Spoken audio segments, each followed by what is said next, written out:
Men of Reddit who proposed, and she said no. What happened afterwards with your life? Ha. Congrats. My parents did the opposite of that. Background. My mom joined the army after graduation from high school, 1983, got sent to basic and eventually ended up at Fort Stewart. As my mom describes, the barracks sucked, and she didn't want to live there. The only way to live off base was to 1. Get approval from the co, which was very uncommon, or 2. Be married. So my mom's then boyfriend, Ted, liked the idea. They took a quick trip to SC to get married, because there was a 2-week wait in Georgia, because you needed to have a blood test done, found a house and settled in. A year into married life, and Ted is getting ready to leave, and both had decided months before that the relationship wasn't good anymore. So my mom bought a bottle of cheap champagne and divorce papers to the house on their 1-year anniversary, 1986. My father joined the army intelligence, married a woman, Stacy, that he thought he loved, that his family approved of, Jewish. Got sent to New Mexico, found out he didn't like that so much, and hopped into the army medic system. He got transferred to South Korea for a year, 1983, and it took him 4 months to save up to bring Stacy over to live while he was in South Korea. But surprise, /s, Stacy had been unfaithful since the beginning. Dad drops Stacy quickly and gets transferred to Fort Stewart in 85. Now, in 86, my mom is newly divorced and has just gotten orders to report back to the barracks within the week. Since Ted, now ex-husband, had already left, my mom decides to go out with a bang, hosts a house selling party, and invites her friends and friends of friends. My dad was a friend of a friend, and shows up to have fun. Everyone's getting drunk. And, as my mom describes the event, as my mom is coming back from the bathroom, my father attempts to have a conversation that went roughly like, "This is a great house, it's a shame you have to sell. Got any offers? No. Hey, wanna marry me, and we can keep living here." My mom thought he was joking, because he was stupid drunk, but the next morning he was still adamant. And my mom agreed to the idea with the stipulation that either one of them could walk at any time. Mom says she fell in love with the idiot about 3 months after they got married. They're having their 35th wedding anniversary this year. I've told this story before and wanted to share again. Very first girlfriend ever.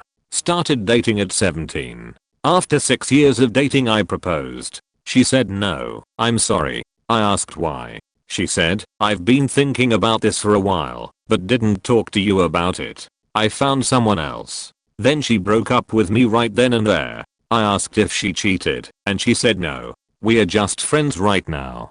But he makes me happy when I'm with him and you just don't. You used to, but not anymore."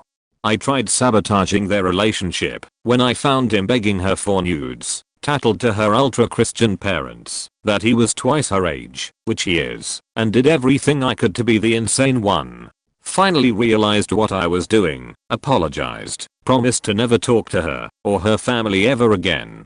I sold the ring and used the money to buy a guitar and a boatload of weed and spiraled out of control for 3 years. Flunked all my classes, got a dead-end job at a construction gig, slowly descended into borderline alcoholism. Couldn't leave the house, or go to work, or do my job without being high. Gained a ton of weight, let myself go. Finally contemplated suicide, planned it out with a 20-page instruction manual on how to make it painless, not screw it up, and not hurt anyone in the process. Never went through with it, because I kept getting scared, and spending my suicide fund on weed and alcohol. Finally broke down, and told my parents all of this. Asked for help. Spent another year in a rehab program with a therapist. Got out and have been clean for 3 years by this September and still wake up at 3 AM feeling sick every couple of months for the way I treated her after having spent 6 years telling her that I loved her. But that's all over now, and all I can do is learn from it, promise to be better, and keep going. So now I'm turning 29 in a week, still living at home with parents, and constantly battling self-loathing and anxiety, while working a job for $9.25 an hour. But I'd pay my parents $300 a month to stay with them, and I'm going back to school. taking the minimum number of credit hours per semester, since I'm paying for it out of pocket, and I work full time and overtime when I can get it, but slowly dragged my GPA from a 1.28 to a 2.64, and can start getting help next semester instead of paying for all of it out of pocket. Now, I also lost a ton of weight during the pandemic and weighed just 189. Now, in rehab I dropped to 220, but I was closer to 245 to 250 before that. Safe to say I won't be worth dating for a long time, but maybe when I get my degree under my belt and finish growing and learning I can get a self-sustaining job, I can move out and truly start over Reddit. Hey guys, I'm getting a swath of PMs asking what the number one thing was that helped me through that time, and I'm saying without a single doubt that punk rock did it, and going to punk concerts. My mom rejected my father the first 2 times, lol. There was no real hard feelings between them. I guess my mother was just not ready for marriage yet. She ended up proposing to him. My grandmother and mother sewed a suit for their dog to wear and attached a sign around his neck with a ring that read, "Will you marry me?" Then she sent the dog out into the kitchen to beg for scraps while my father was preparing dinner. The next thing she heard was a very concerned voice shouting, "Honey, the dog is asking me to marry him." Cue absolute hysterics. My dad said yes to the proposal. My human dad and my human mom are still married 2 decades later. The fact that I even had to clarify this is severely disappointing. TSK, TSK, TSK, edit 1. My parents found the photo. They are just getting it sent, so stay tuned, and I will post the pet tax. Edit 2. My god, you guys are more impatient than kids at an ice cream truck. Here is your pet tax. Haha. http imga.com/a/mka34. Edit 3. You're La Savage. Give the old good boy a break. Point. Edit 4. I find it humorous that my photo has more views than this thread has upvotes. So I guess I just wanna say hello to all of the lurkers out there. I hope you all have a wonderful morning/day/evening/night. I swear I'm not trying to be passive aggressive. Just realize that it could come across that way. My mum actually said no to my dad's proposal when they were younger. Not because they weren't in love, but because she wasn't sure if it was something she actually wanted to do, rather than something that society expected of her, or whatever. They still stayed together and had kids, hence why you're reading this now. And then when my dad was terminally ill a few years ago, my mum plucked up the courage and asked him. Just to get her back after all those years, he said no, before taking her up on the offer. A few days later he died a happy man. Edit. Holy shit, I uploaded this before bed and haven't been on Reddit since. Just flicked it on to see all of your lovely responses. Really does mean the world to hear people taking some joy from their story. Thanks so much. For a bit more context on this, it was actually 2 declined proposals, not just one, both pre-children too, so let's say I'm lucky.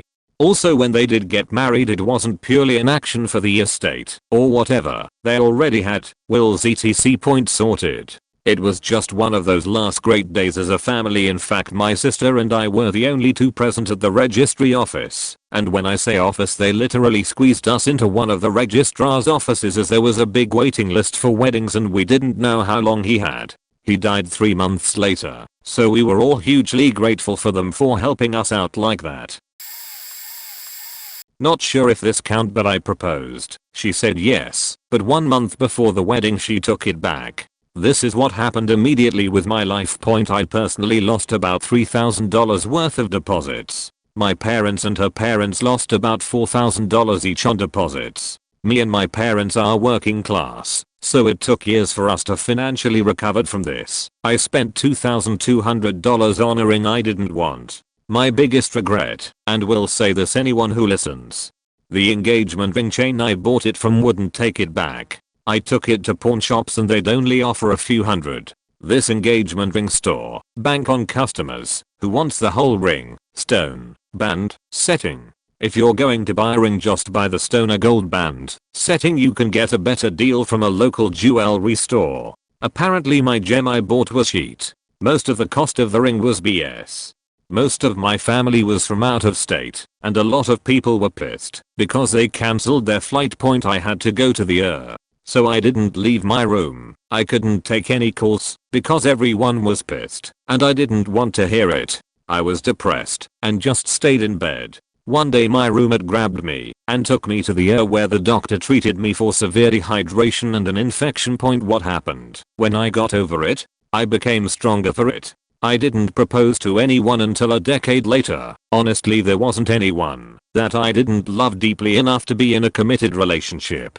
But when I proposed I was in my 30s. A relationship was more mature than my first time I proposed. We are now married for 13 years. She's my best friend. When I have good news, she's the first person I want to tell it to. When I have bad news, she's the first person I want to tell it to. I financially recovered as well. I learned my lesson about the engagement ring. Only paid $300 for it. She loved it and treasures it. After our 10-year milestone, we were doing so well. I told her to pick a wedding ring of any cost. She refused. She still wears that cheap $300 ring and loves it.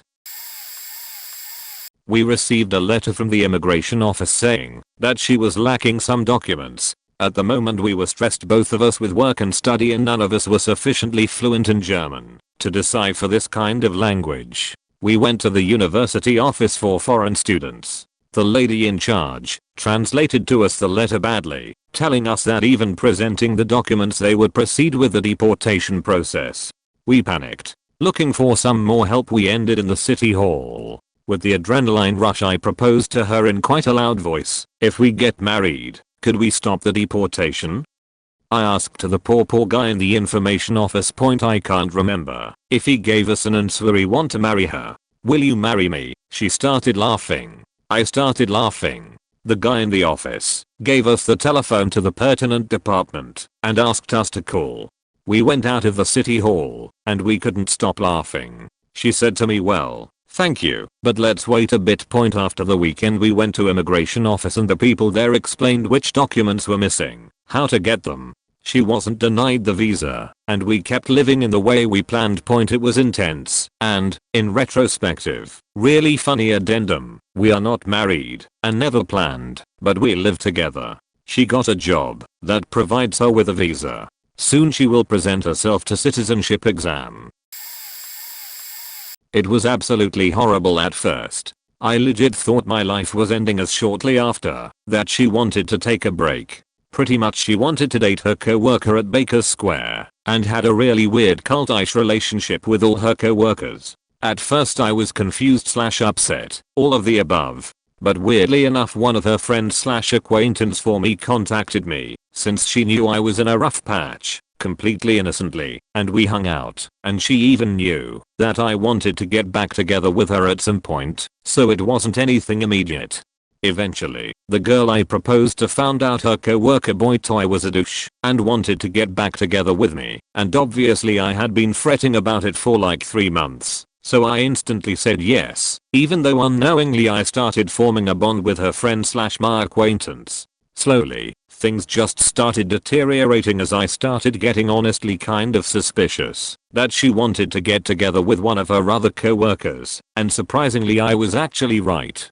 She ended up breaking up with me again, and I thought I was gonna go through it all again, but this time the shock only lasted a few days, since this time I kind of had closure. Meanwhile, somehow I think the friend / my acquaintance / current girlfriend of 4 years knew that this was gonna happen and was there for me when I needed it. Like both times for me, it was super rough, couldn't even function. Got together, and honestly I can't even understand how I thought I was happy with my old girlfriend who I proposed to. I even look back, and I'm realizing that even her family was faked up. Her mom was extremely controlling, and even, disgustingly, bragged about how she dated a boy in high school for a few years, and broke up with him, and hurt his feelings so bad that he moved for mental health reasons. Like, I guess the apple didn't fall far from the tree. To be quite honest though, I miss her dad a lot. Like honestly, he messages me every once in a while. I doubt his daughter knows.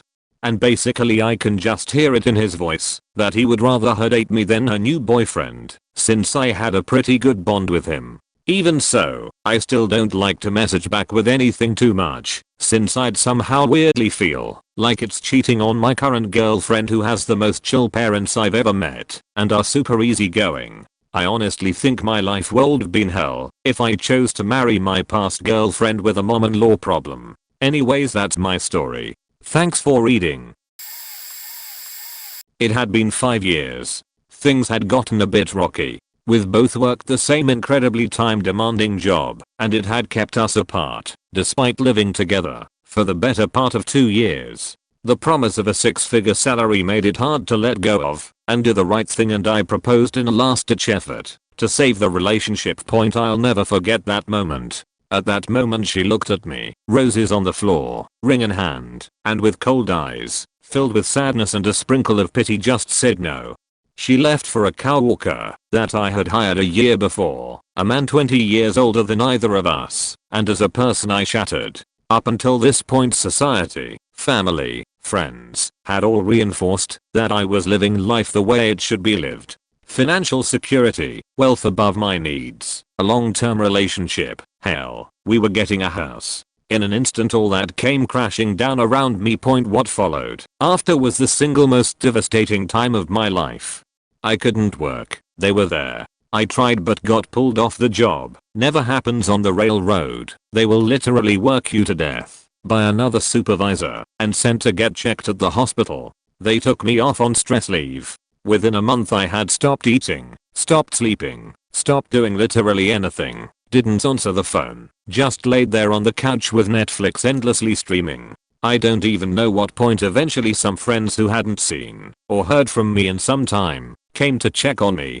I must have been in rough shape. Half the house was destroyed. My hands were just a bleeding mess from smashing things. I think there were still bits of that lovely Ike particle board stuck in my knuckles here and there. They took me to a hospital. Intake upgraded me to critical care. That was full, so I had to stay the night in a secure waiting room. The next day a doctor met with me, asked me some questions. He said, in the 13 years I've worked here, you're the most suicidal person I've ever met. I'm honestly surprised you're alive. Will never forget that. I'd never even thought of myself as a suicidal person before. I couldn't help but think dying would be easier than living through what I was feeling. They put me in a psych ward for 3 months, no outside privileges, a merry-go-round of different medications to try and help change my mood. I had no contact with the outside. I wanted it that way. I shut down social media and shut off the phone. I didn't want the friends and family who were so proud of me to see what I had become, a miserable hollow shadow of my former self. The only person I called was her. I asked her to come get me. She never came. It's hard to say what happened next. Eventually the friends who had taken me to the hospital were allowed to see me and visited from time to time. I don't remember moving out of my house. I don't remember what happened to all of my belongings. I don't remember being 28 years old. I have a picture of a birthday somewhere, but no recollection of it. I spent the next year on a lot of prescription drugs that destroyed my memory. Eventually one day I woke up in a bed, in a strange room, in a strange house. I walked out the door to a dining room, where there were no less than 7 Bibles on the table. It scared me. I had no idea where I was. There were keys to a truck, parked outside on the table in my bedroom next to what was certainly my computer. A woman stopped by, nursing student, beautiful, talented, caring. She was there to see me, and to my surprise we were dating. Had been for a time it would seem. But that was strange for me. I had known her before all of this, but never in this context, and the relationship felt weird and unnatural. The medication had run out, and I was coming out of it, starting to be more present again. Apparently the friend who brought me to the hospital was there when I was discharged and took me with him to his church. I had no place to live, and they set me up with one of their members and had paid 2 months rent for me to stay there. I've never been religious like that in my adult life, and this was strange to me, but at least I wasn't homeless. I just woke up one day with a new life and had to accept that that was the case. And so, like Mario, I started the game over again. I would go on to help the same friend who took me to the hospital through his divorce and to buy a house that we both lived in. The girl and I amicably parted ways a few months later. I started volunteering and went back to school. officially resigned from the railroad. Some of the people I left behind when I cut all ties with that relationship I still haven't spoken to again since that day. Now I'm sitting here 6 years later attempting to create podcasts where people have a safe space in their lives to talk about their struggles and reduce the stigma surrounding them. And launching a Facebook group and YouTube channel aimed at helping people achieve holistic wellness and self-discovery. That's the whole story, and probably the first time I've shared it. Edit. This got way more attention than I was expecting.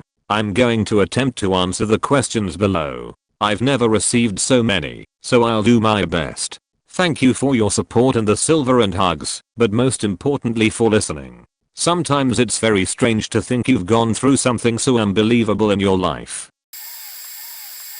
I was the one who said no. We were high school sweethearts, had actually known each other since first grade, and despite me moving to a different city, we reconnected in high school. I followed him out to college and realized there was a whole other world out there besides the small towns I grew up in. He already had our entire life planned out, and it wasn't until we had dated 3.5 years and he surprised me with a ring and a proposal that I realized he wasn't what I wanted at all.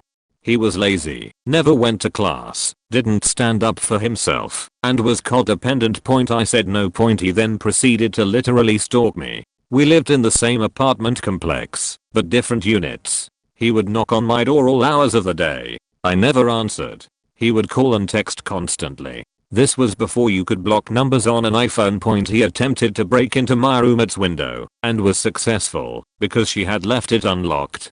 I wasn't at the apartment, and he told her I was just trying to get some stuff. The very rare occasions I would open the door very shortly after our breakup, he would force his way in or stick his boot in between the door so I couldn't close it. I called the cops numerous times, but they never did anything. He would follow me if I left places. At one point, he somehow knew information that I knew he couldn't have known and found out he had somehow installed a program onto my computer to track all my passwords and keystrokes and activity. That was when I decided to change my phone number. He would leave stuff on our balcony. Letters, gifts, random sheet. He did not stop and would threaten me often by saying he would find out my new phone number eventually. It did get less and less. However, to this day, I still hear from him. I'm married now for almost 4 years, and I've heard that he is also married and has a kid on the way. But a few months ago, he found my extremely obscure Facebook. It's not even my full name. It's half my first name and only my middle name. I have maybe 11 friends on there that he has no connection with. I really only use this FB to be in groups to discuss true crime and ask me to meet up with him for lunch for closure. I blocked him, but I know I'll hear from him again somehow in a few months. It's ridiculous. Honestly, I regret ever dating the guy. I didn't get to hear her say no. Here's the story. I was with my ex-girlfriend for about 6 years. We had a lot of ups and downs, but ultimately we were always able to talk and work things out. Our relationship was not bad to say the least, and I felt like the more time passed the better it was getting. We had sort of similar mindsets, but we did disagreed on certain things. However, we did connect a lot in many hobbies, ideas, and I felt like we were both in the same frequency for the most part. By November of last year I really felt like our relationship was really good and there were no problems. There came a point where she had an opportunity to go work in Japan like she once did at a certain point in our relationship. However, she said that she does not want to go live alone again and would rather go if I can go live with her, because the first time she did it, I could not live with her since we were not married, and that caused her to have a lot of depression and loneliness. For me to live with her in Japan, even if I don't work for her company, I would have to be married to her, or else the Japanese government basically says no, you can't live here. I started thinking a lot about marriage and how we've been dating for so long, and she always bothered me about how I have to propose to her since she asked me out when we started dating. So I did what I thought was best, and I decided to ask her hand in marriage, or at least attempt, since we were dating for so long, and I really thought I was going to be with her for the rest of my life. I asked multiple family and friends about rings, where to buy, who can make custom rings, what materials, everything. At this point it was December and we were approaching Christmas Day, so I planned on proposing to her on Christmas Day because both of our favorite holiday was Christmas, because of how much joy it brings and how it makes people come together. I asked for her ring size discreetly because I never really had that information. I went on ahead and looked for someone that made custom rings. I went and asked the man to make me a replica of the ring that Howell wears from the Ghibli movie Howl's Moving Castle, because her favorite movie of all time was Howl's Moving Castle, and I wanted to show her how much thought I put into the ring, and I knew that she would wear it for as long as she can. I got the ring. It was perfect, made out of pure silver. She wasn't one to want very fancy things, so she didn't care much about price value, but more about the thought that goes into it. And also I didn't have much money, but the ring was stunning nonetheless. 3 days before Christmas we had an event at a friend's house where it was a mini Christmas get together with the friend group. We went to the event, had a good time, but it was time to go home. We decided to stop by a Wendy's, since we were both hungry, and something came up where we essentially had a sort of argument and disagreement. It was a big disagreement that affected the relationship and our current status, so at the end of the argument, mind you I was not sober, I essentially said, if this is what you want then I think it's best if you find someone else. She replied with, is that what you really think? To which I sort of let out a big sigh and was about to explain to her my thoughts, but ultimately she essentially said okay. She started talking about how she's been watching my actions and how I treat her and what everyone has been telling her on how I treat her, and that the past few months I haven't given her respect she needed. How for every good thing I did, it would be overshadowed by the bad things I would do right after.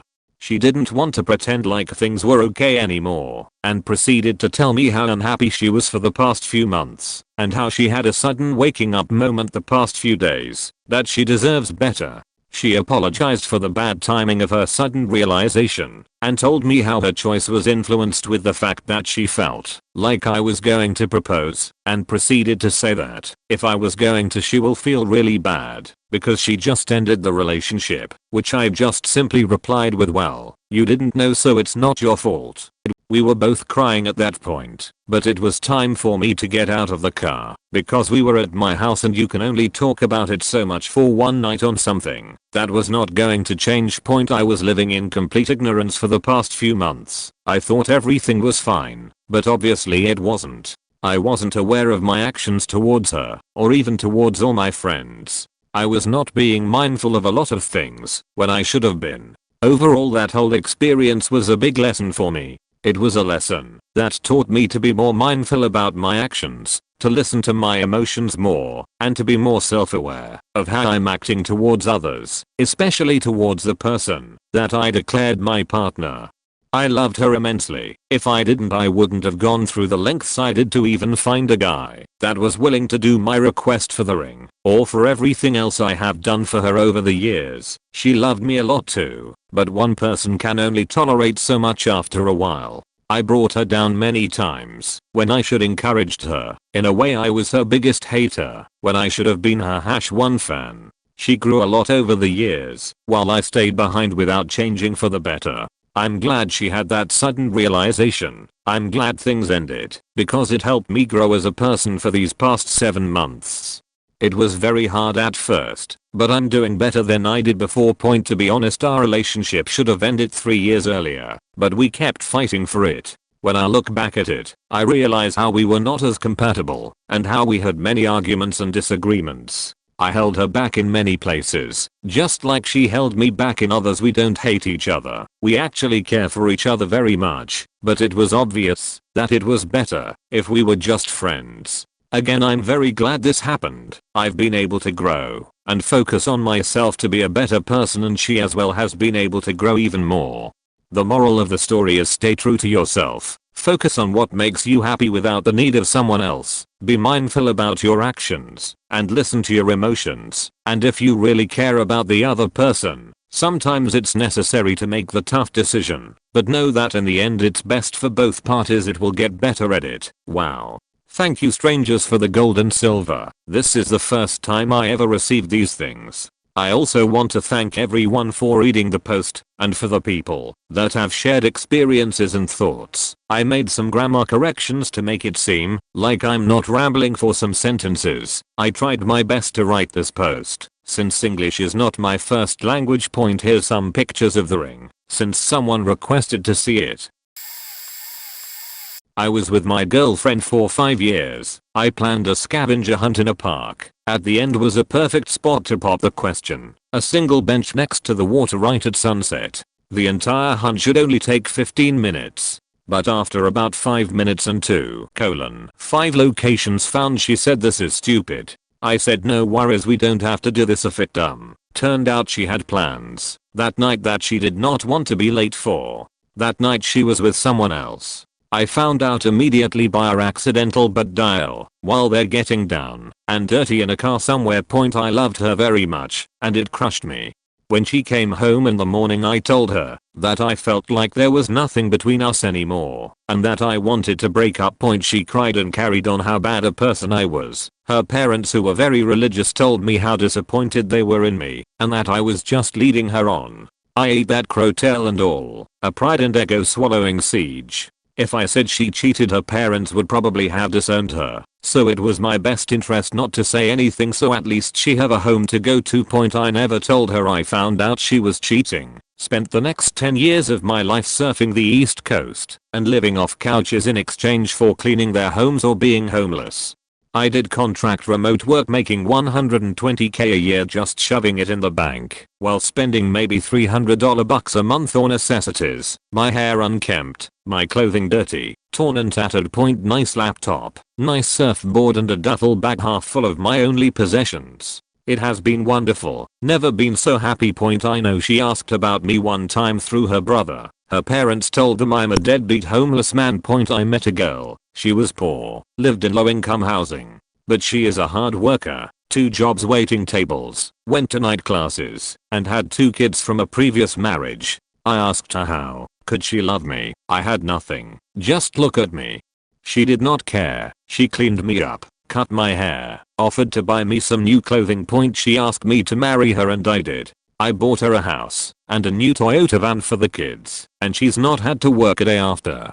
Next year will be our 10-year anniversary. 11. Okay, so this is fun. I had asked her parents for consent. Not that I needed it, but yeah, no, nice to have the info right.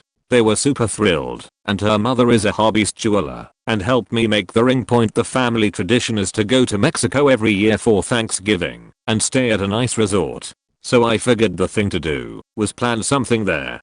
So I work with the hotel to plan out a private beach bonfire for the whole family. They made it very special. So we are getting ready to fly down to Mexico from Denver. I'm super nervous, and a friend gives me a pot gummy to calm me down on the ride to the airport. Just past security, it kicks in, and man, it hits me like a truck. So I leave her at the gate and go to find a Pepsi and some water. Some sugar and caffeine and some water should help. Well, never made it. Passed out while trying to order at the bar. Now she's still sitting at the gate, and she hears the people sitting next to her talking about some guy dropping dead at the bar and paramedics and the whole 9 yards.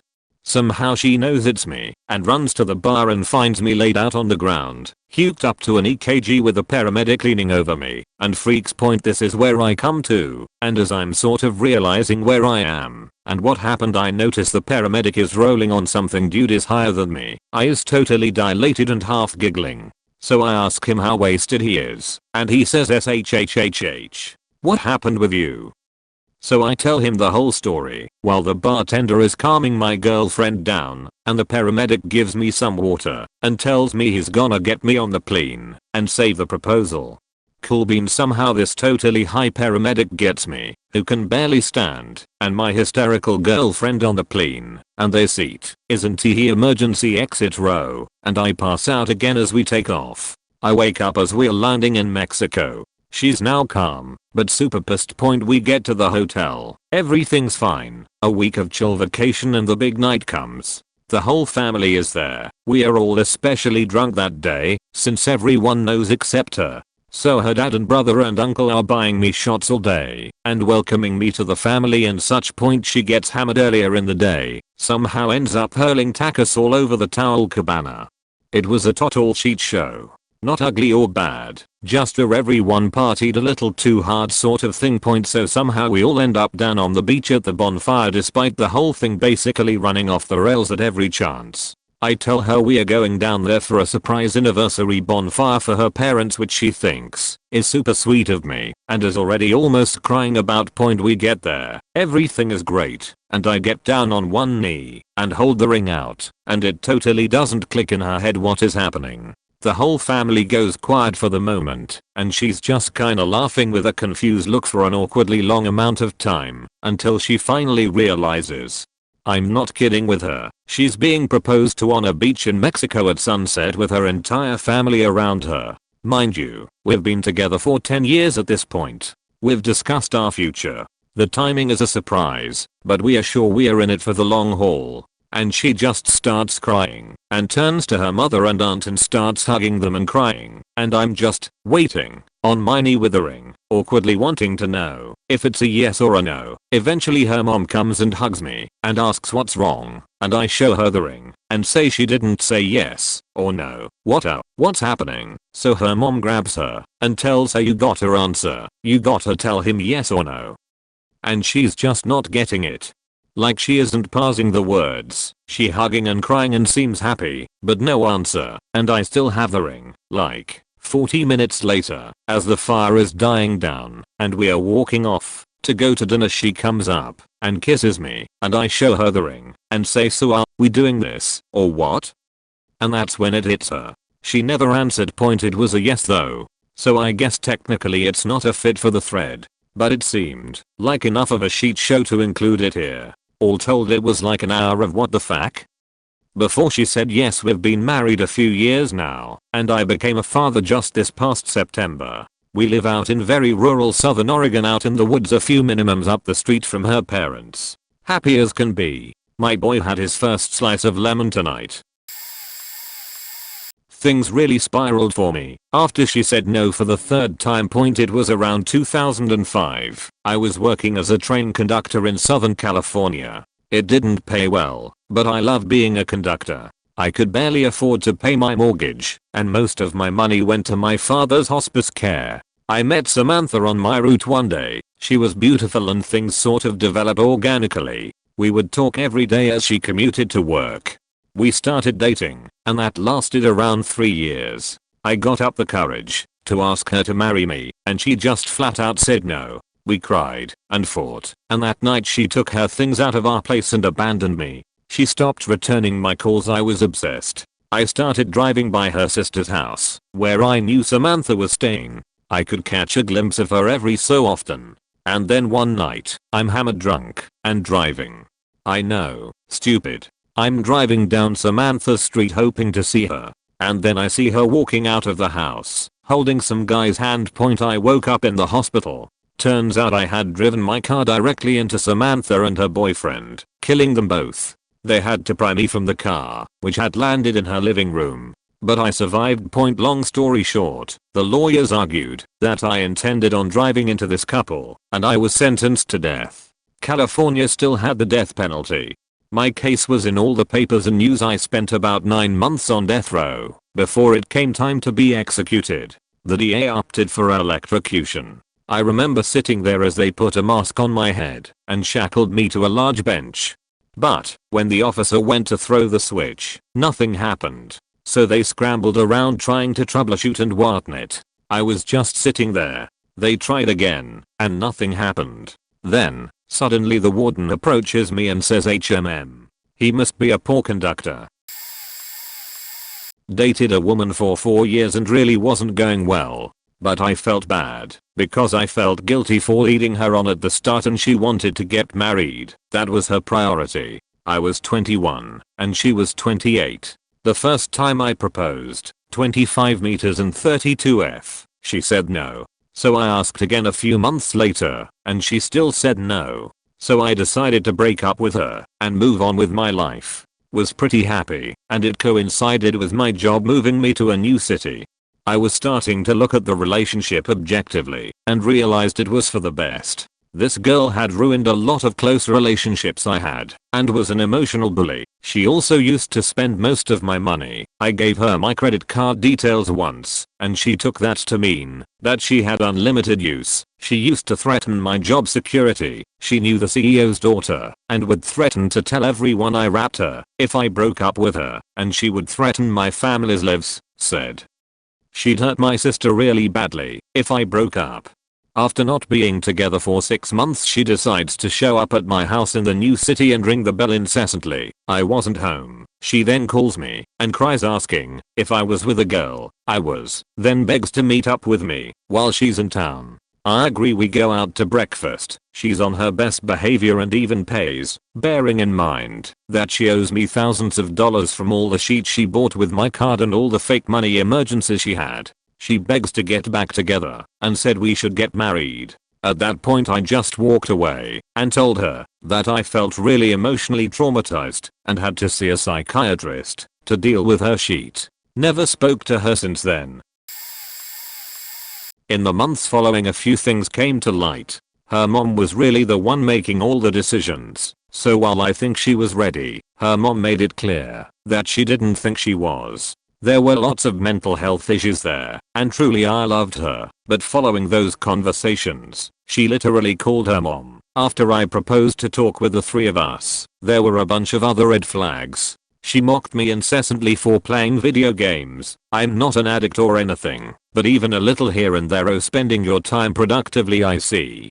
Yeah, beach. Diabolus minions get stronger the further you go into hell, so I gotta spend time to wipe those fakers out. Spending time with my family was a chore, but she'd volunteer us to spend a week at her parents' place doing random housework for them. We had a trip planned for my cousin's wedding. I was the best man. We were to be gone 6 days, a little vacation, sometime at the lake, followed by the wedding weekend.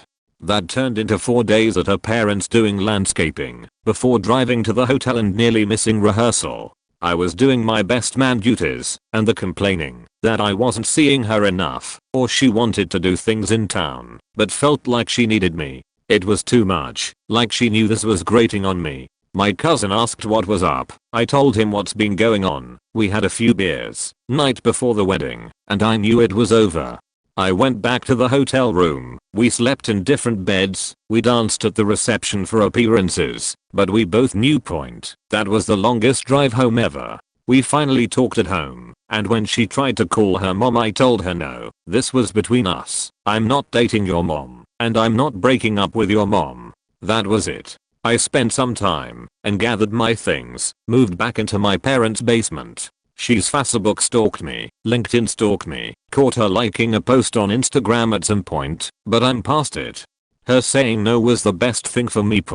Since then I threw myself into my career, got promoted, got fired, took a chance, and moved to a new city, found a job I really love, met another beautiful woman, who said yes, without hesitation. We've been married almost 2 years, we have a 9-month-old, and just bought a house. I love what my life has become, all because the other girl said no. I truly believe I would have been stuck in a shitty job, in a marriage I had no desire to be in had I stuck around. Did it suck? Yes, at the time. But I learned who I was, and the things that make me happy, and how I don't necessarily have to sacrifice those parts to be with somebody. I had a girlfriend throughout high school and college. We drifted apart a little throughout college, but I chalked it up to the fact that both of us really wanted to get the full college experience. We both liked partying, and I figured we'd settle down after college. I started law school the year after I graduated and asked her to move cities with me. She said no, because I was only an hour away, and she was still finishing college. That semester I bought a ring, so we could plan our wedding while I was in school and then get married as soon as I graduated. I planned on proposing during winter break. Instead of proposing, she came over and we broke up. She had a new boyfriend the next day. She never admitted to cheating, but it was obvious, and I was with a new girl a week later. We had grown so far apart over the last 4 years there really wasn't even a mourning period. We were both ready to just move on, and I realized the only reason I was going to propose was because it seemed like the right thing to do. I had cash in hand to buy the ring, but I put it on a 6-month payment plan. When I got it, I must have known subconsciously this wasn't going to work out. Luckily they took it back and refunded my money because I was still on the payment plan. I don't think they would have taken it back otherwise. I'm now happily married to someone else, and so is my former almost fiancé. We never talk, but we are still friends on socials. Not so exciting, but hopefully someone else will learn from my mistakes. Don't marry a girl just because you think you should. Man up and just end it if she isn't the one, no matter how long you've been dating. A couple years before my husband and I started dating, he had been seeing a woman that he worked with for about 2 years. He works in a pharmacy and she was a store manager for the grocery store chain they were both employed at. Eventually, he decides that he's going to pop the question. He plans a weekend getaway with her, gets a ring, the whole 9 yards. A couple days before this trip, she dumps him. Doesn't explain why, just tells him their relationship isn't working anymore and ghosts him. He finds out later through a mutual friend that her parents had introduced her to a guy that they felt was more acceptable for their daughter, vaguely racist Asian people who wanted her to be with an Asian man, not a white one, and that she left him to be with that guy. The whole experience faked up his head as he had left his first wife because she was constantly cheating on him and thought he had found the one. Finally, a couple years later, we meet and he asks me out on a whim. He's very upfront about his previous relationship experiences and tells me point blank that he had some trust issues because of it.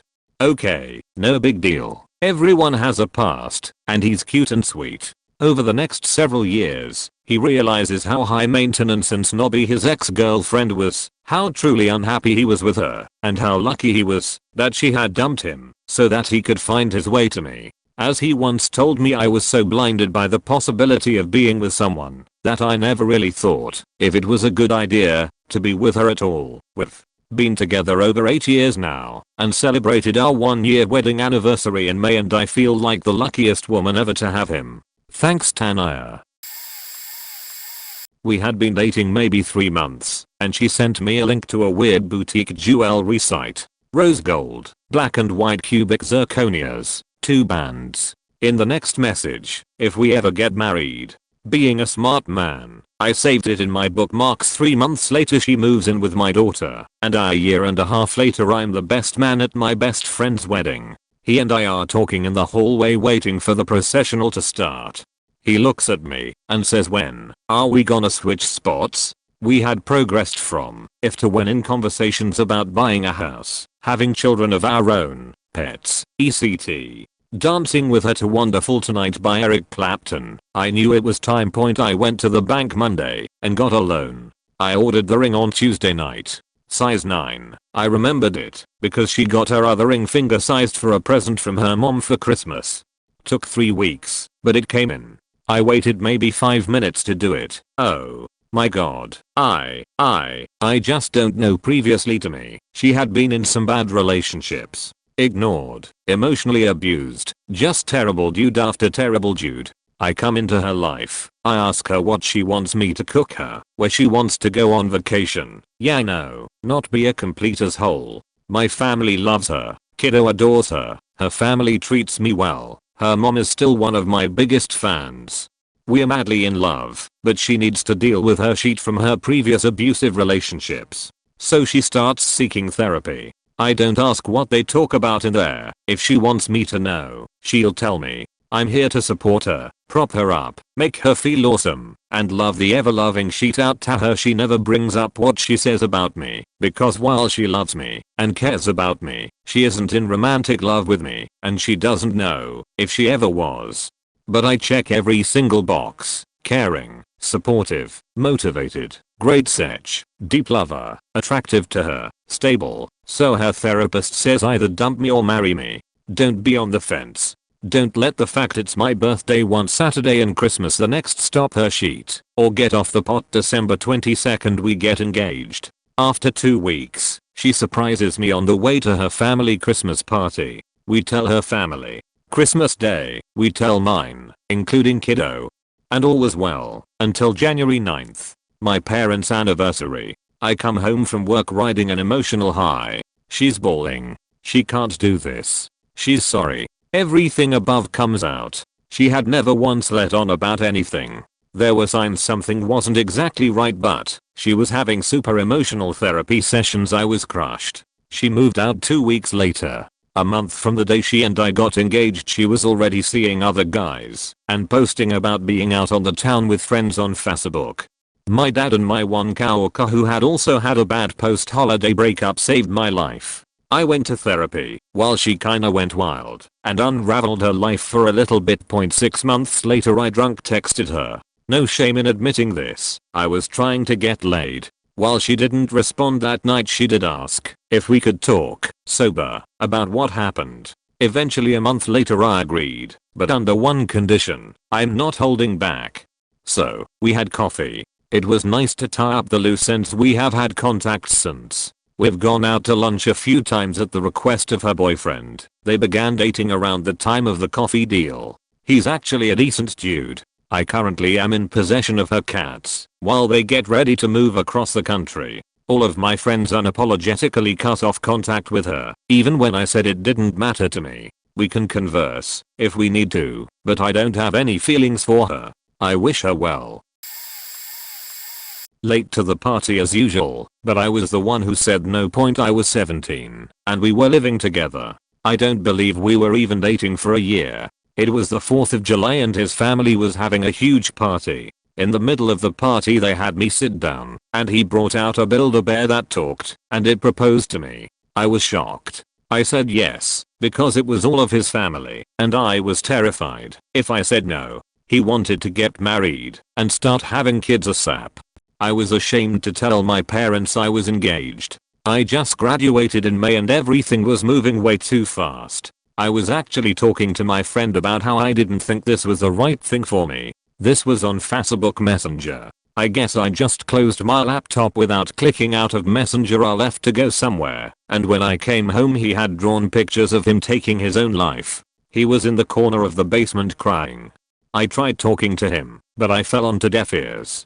He called his mom and she came to help him get his things and leave. I was calm because I knew in that moment that he definitely was not the man for me. I need someone who is willing to talk through our problems. I need someone who will take the time to understand me. If we would have talked, my future may have been different. I'm glad that I'm not with him. I have changed a lot as a person over the next decade. I'm firmly child free and I'm against marriage. I have my own business and happily independent. Thanks for reading if you did. This is strangely therapeutic. TLDR was 17 and was proposed to in front of his family and said yes, but when I got home I got nervous and talked to a friend about it. He saw the message and left without talking to me. I was relieved. We lived together for 3 years after having dated for a year.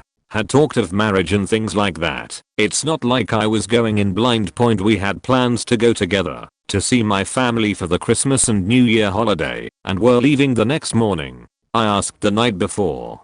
Got a no. Asked if it was just sudden and nerves. No. I don't think I can marry you. Boiled down to I'm white and male and raised Catholic but Democratic liberal who moved 2,500 miles from the area and family. She was Muslim and brown, probably still is. Really no idea what happened to her, and her father wouldn't accept her marrying a white man. I left that night for the airport, and I told her I'd figure it out and be in touch. Spent the night at SFO destroyed and trying to figure it out. Cancelled her ticket and flight, so at least I had that going for me. Flew home and had to explain to my parents and sister why the girlfriend wasn't with me. That was a blast. December 27th, I was at a bar with a schoolmate and my phone rang, and it was her. Sobbing, her dad died of massive heart attack, and could I come home? Left the next morning. To get back to her it was a contentious 10 to 11 weeks. Finally had enough and moved out. Sold the ring. Deleted her info. Tired to heal. About a year later, I bumped into her in a cafe in a town over. She wanted to talk. She was sorry. Could we try again? Did I still have the ring? Blah blah blah. Basically, would I take her back? Point asked if she would wait, since I lived within walking distance, and would she mind my laptop and stuff for a few minutes. About 10 minutes later, I walked back in with a baggie, gave it to her. It was the largest dildo I could find at the sex shop that was up the street a few blocks. Told her I didn't have the ring, but I did get her something she could go fuck herself with. Point naturally, those around us looked over, and I was emboldened by this, and got more vocal. She, a minute later, decided to just walk off. I followed her, and gave her this ridiculously large 12 inches or 20 inches, or whatever size this dildo was, and insisted that she took it, because she never could figure out how to fuck me, and only ended up faking herself, so maybe the proper tools should be used, and I thrust the item, now out of the bag, into her hand, and she walked off looking shocked, and holding the item. Point I collected my things and left. I didn't go to the cafe often, I was just in the area, and decided to stop. The ex and I had never went, so I had no thought of seeing her. It was a random thing. I also didn't know the set shop was there. I happened to note it when looking for parking. It was noted because it was a corner store with a good location, and I thought that selling dildos must be good business, because rent on a good corner shop must be high. Point never looked her up on Facebook or Insta or Twitter. Went about my life. This was 16 years ago now. No idea what happened to her, or what she did with her life. The last thing I saw of her, and the last time, she was crying and walking past the cafe as I packed up, and she was holding. Why I gave her I wouldn't wish her death or harm, but have some shame and embarrassment, and I'm done with you was my clear message. It was an asshole thing to do, but there's about a billion other layers that go into it, and then her side of things. Besides being an unmitigated ass, don't regret telling her off, and even the ass part, I don't feel that bad about it. When I was in tech school for the US Air Force, I know this is very boot. 27 meters, met a woman, 25F, who had graduated basic the same time as me, and arrived to tech school for a job similar to mine, so we were part of the same indoc class in the same squadron and dorm. We started hanging out, and when we went off base we started dating casually. She was in the Yang, while I was active duty, and she wanted to leave Colorado. Was going to be stationed in Alabama. I asked her to marry me on the premise that if she wanted to split, after giving it some time, no harm no foul. She said no. We kept dating, and I would bring it up here and there in casual conversation, kind of joking, but not really asking her, whenever she mentioned wanting to leave Colorado, but always turned down. We were out on a date probably 2 months before she graduated, and I asked her more seriously again. We discussed the logistics of the move and her switching units a bit, and she said yes. Got everything figured out and her in a unit in AL, set up for when she moved. When she graduated before me, my school was longer. She went back to her old unit and finished the time she had to do there before transferring. During the next month and a half we had a long distance relationship, with me going out to see her once for a 3-day weekend. I graduated, went to my parents' place, caught a flight, married her, and we drove from Colorado to South Carolina, then on to Alabama. We have been married almost 9 years, have a kid, and a second one on the way. I did give her a real proposal and ring a year after we were married. She didn't know about it, so it worked out pretty good. Just sharing my story because people asked. Wow, okay, I wasn't sure if I was ever going to tell anyone about this, but it's late, and I'm sleep deprived. So I guess I'll just write it now, and regret it in the morning. First of all, just for some background, my mom died right when I was born. She was actually really hot, but this isn't about her. I guess that's faked up to say, but whatever. I actually grew up with my mom's family, because my dad has all sorts of emotional issues and he bailed before I was born. So you can see, my childhood was really kind of messed up. Point anyways, growing up I feel like there was always a lot of distance between me and my sister. When I was about 17 or 18 I first noticed that my sister was a hottie. Point I don't want to go into too many details about it, but basically what happened is that I accidentally found a video that she made of herself. I knew she didn't make it for me, but I thought she was so beautiful that I watched it twice. Probably would have watched it a hell of a lot more, except that like right around the time I found the video, all this crazy shit went down, and I had to leave home. My mom's family who I was staying with got in bad trouble with the law. I never talk about it, so I was totally lusting after my sister at that point. She was also having bad trouble with the law. She was actually in custody when I left home. My friend and I went to go pick her up. When I saw her that day, after seeing the video, I have to be honest, I just wanted to fuck her brains out. Looking back on it now, it's pretty messed up, but I think she had feelings for me too. She actually kissed me right after we came to get her, and it wasn't a sisterly kiss, you know? I mean, it wasn't like ridiculously sexual or anything, but it definitely wasn't sisterly. After we left, we all went to crash with my sister's friends. On the trip there, my friend sort of implied that he wanted to get with my sister, and I got a little jealous. He's a good looking guy, and even though she was my sister I just felt like he was competition. Not much else happened between us for a while, except some maybe sexy hugging. Pretty much everyone in my life at that point was wanted by the government, so we all moved around a lot. I'm not saying that I'm proud of it or anything, but it was kind of an awesome time. My friend and my sister never hooked up, I don't think. But I thought there was some serious sexual tension going on between them. It was around that time that I got really badly hurt in an accident. It was faked up. I almost died. But when I was in recovery my sister came to see me, and out of the clear blue sky she gives me this awesome, slow passionate kiss on the lips. Sadly, although, I guess for the best, nothing ever came of it. We spent some time apart. And I started to get really religious, so I tried not to think of her that way. It was actually going well for a long time, like I was totally over her. But I have to say, like a year or so after all that stuff went down, we were out sailing, not like a date or anything romantic like that, and she was wearing like the hottest bikini I've ever faking seen, and it brought back all the old feelings. Sigh. A little while later she actually wound up with my friend from before, the sexual tension guy. I can't say I was surprised. But even after she was shacking up with my friend, there was one time we were at a party, my friend was inside, and my sister and I were outside alone. It was a really intimate moment. I think something might have happened, except that I killed the mood when I told her that Darth Vader was our father, and that I had to go face him. B met G when B's brother married G's sister. B and G were both entering their HS senior year that fall. They hit it off well, but lived 200 miles apart.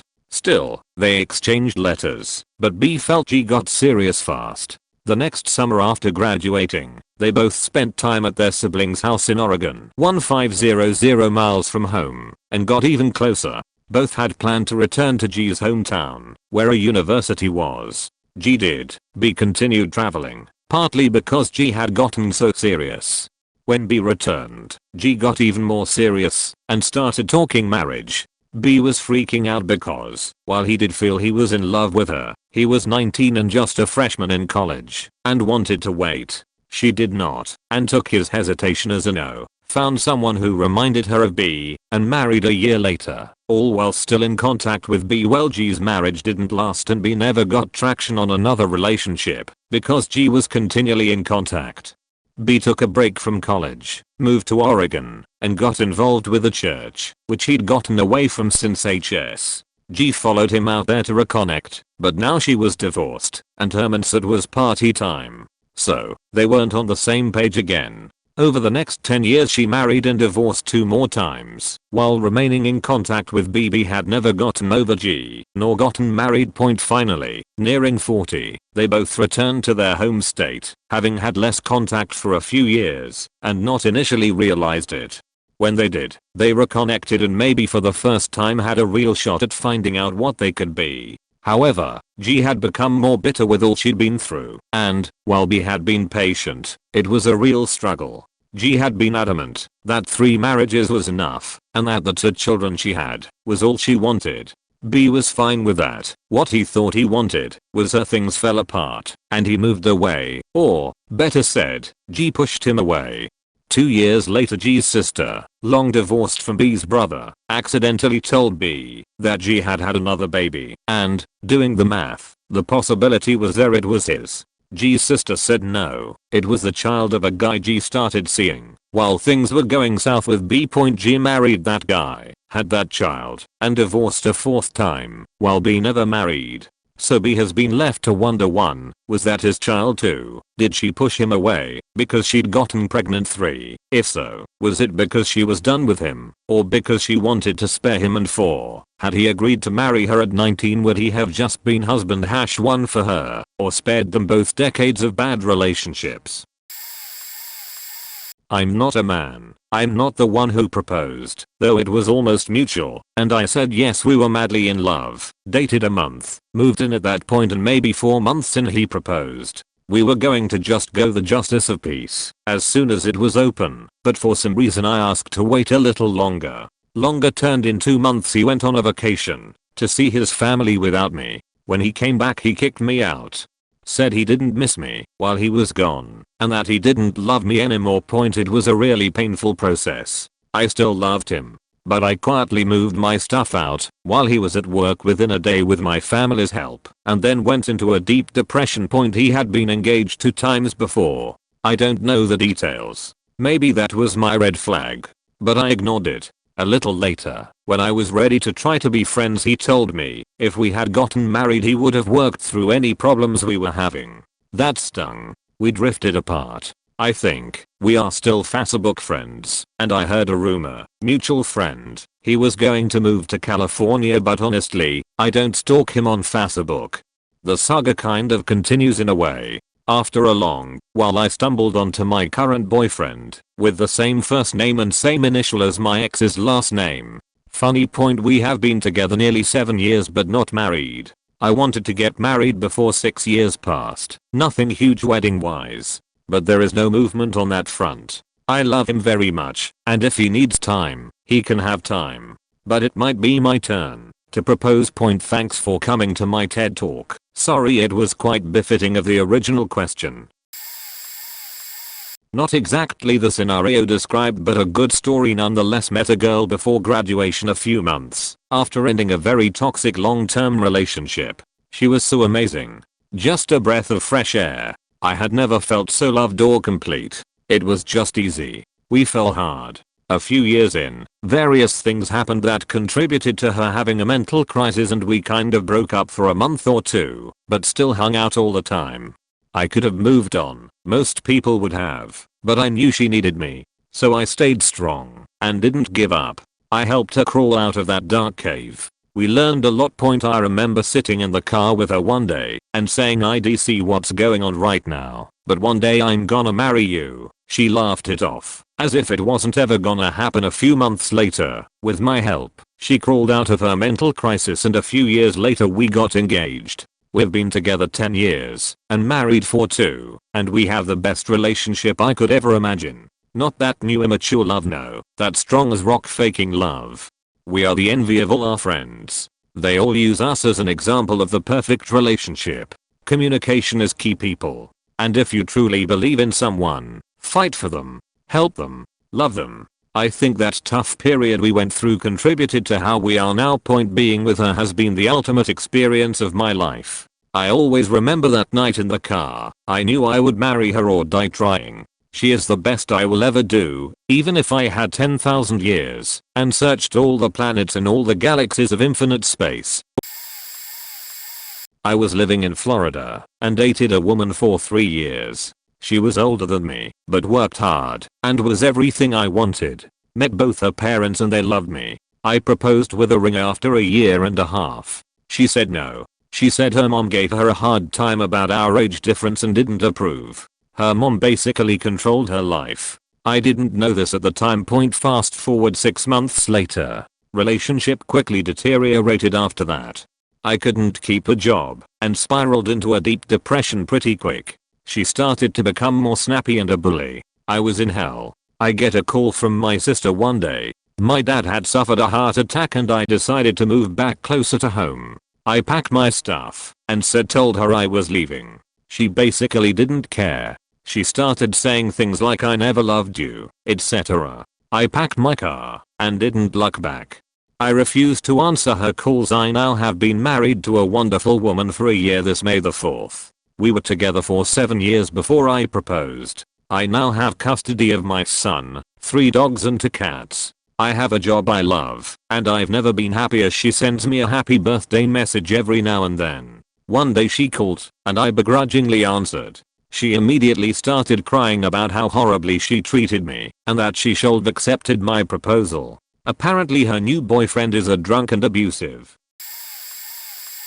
I actually had said no. I had dated this girl back in my junior year of high school, and now that I look back I realize just how insane they were, and now love blind I was to see it. Anyway, we dated for about 8 months, and I thought I was pretty serious. Then at about the 9-month mark we went out on what I thought was just a regular date, except she was acting super anxious the whole time, which is normal. And finally after the dessert, she popped the question.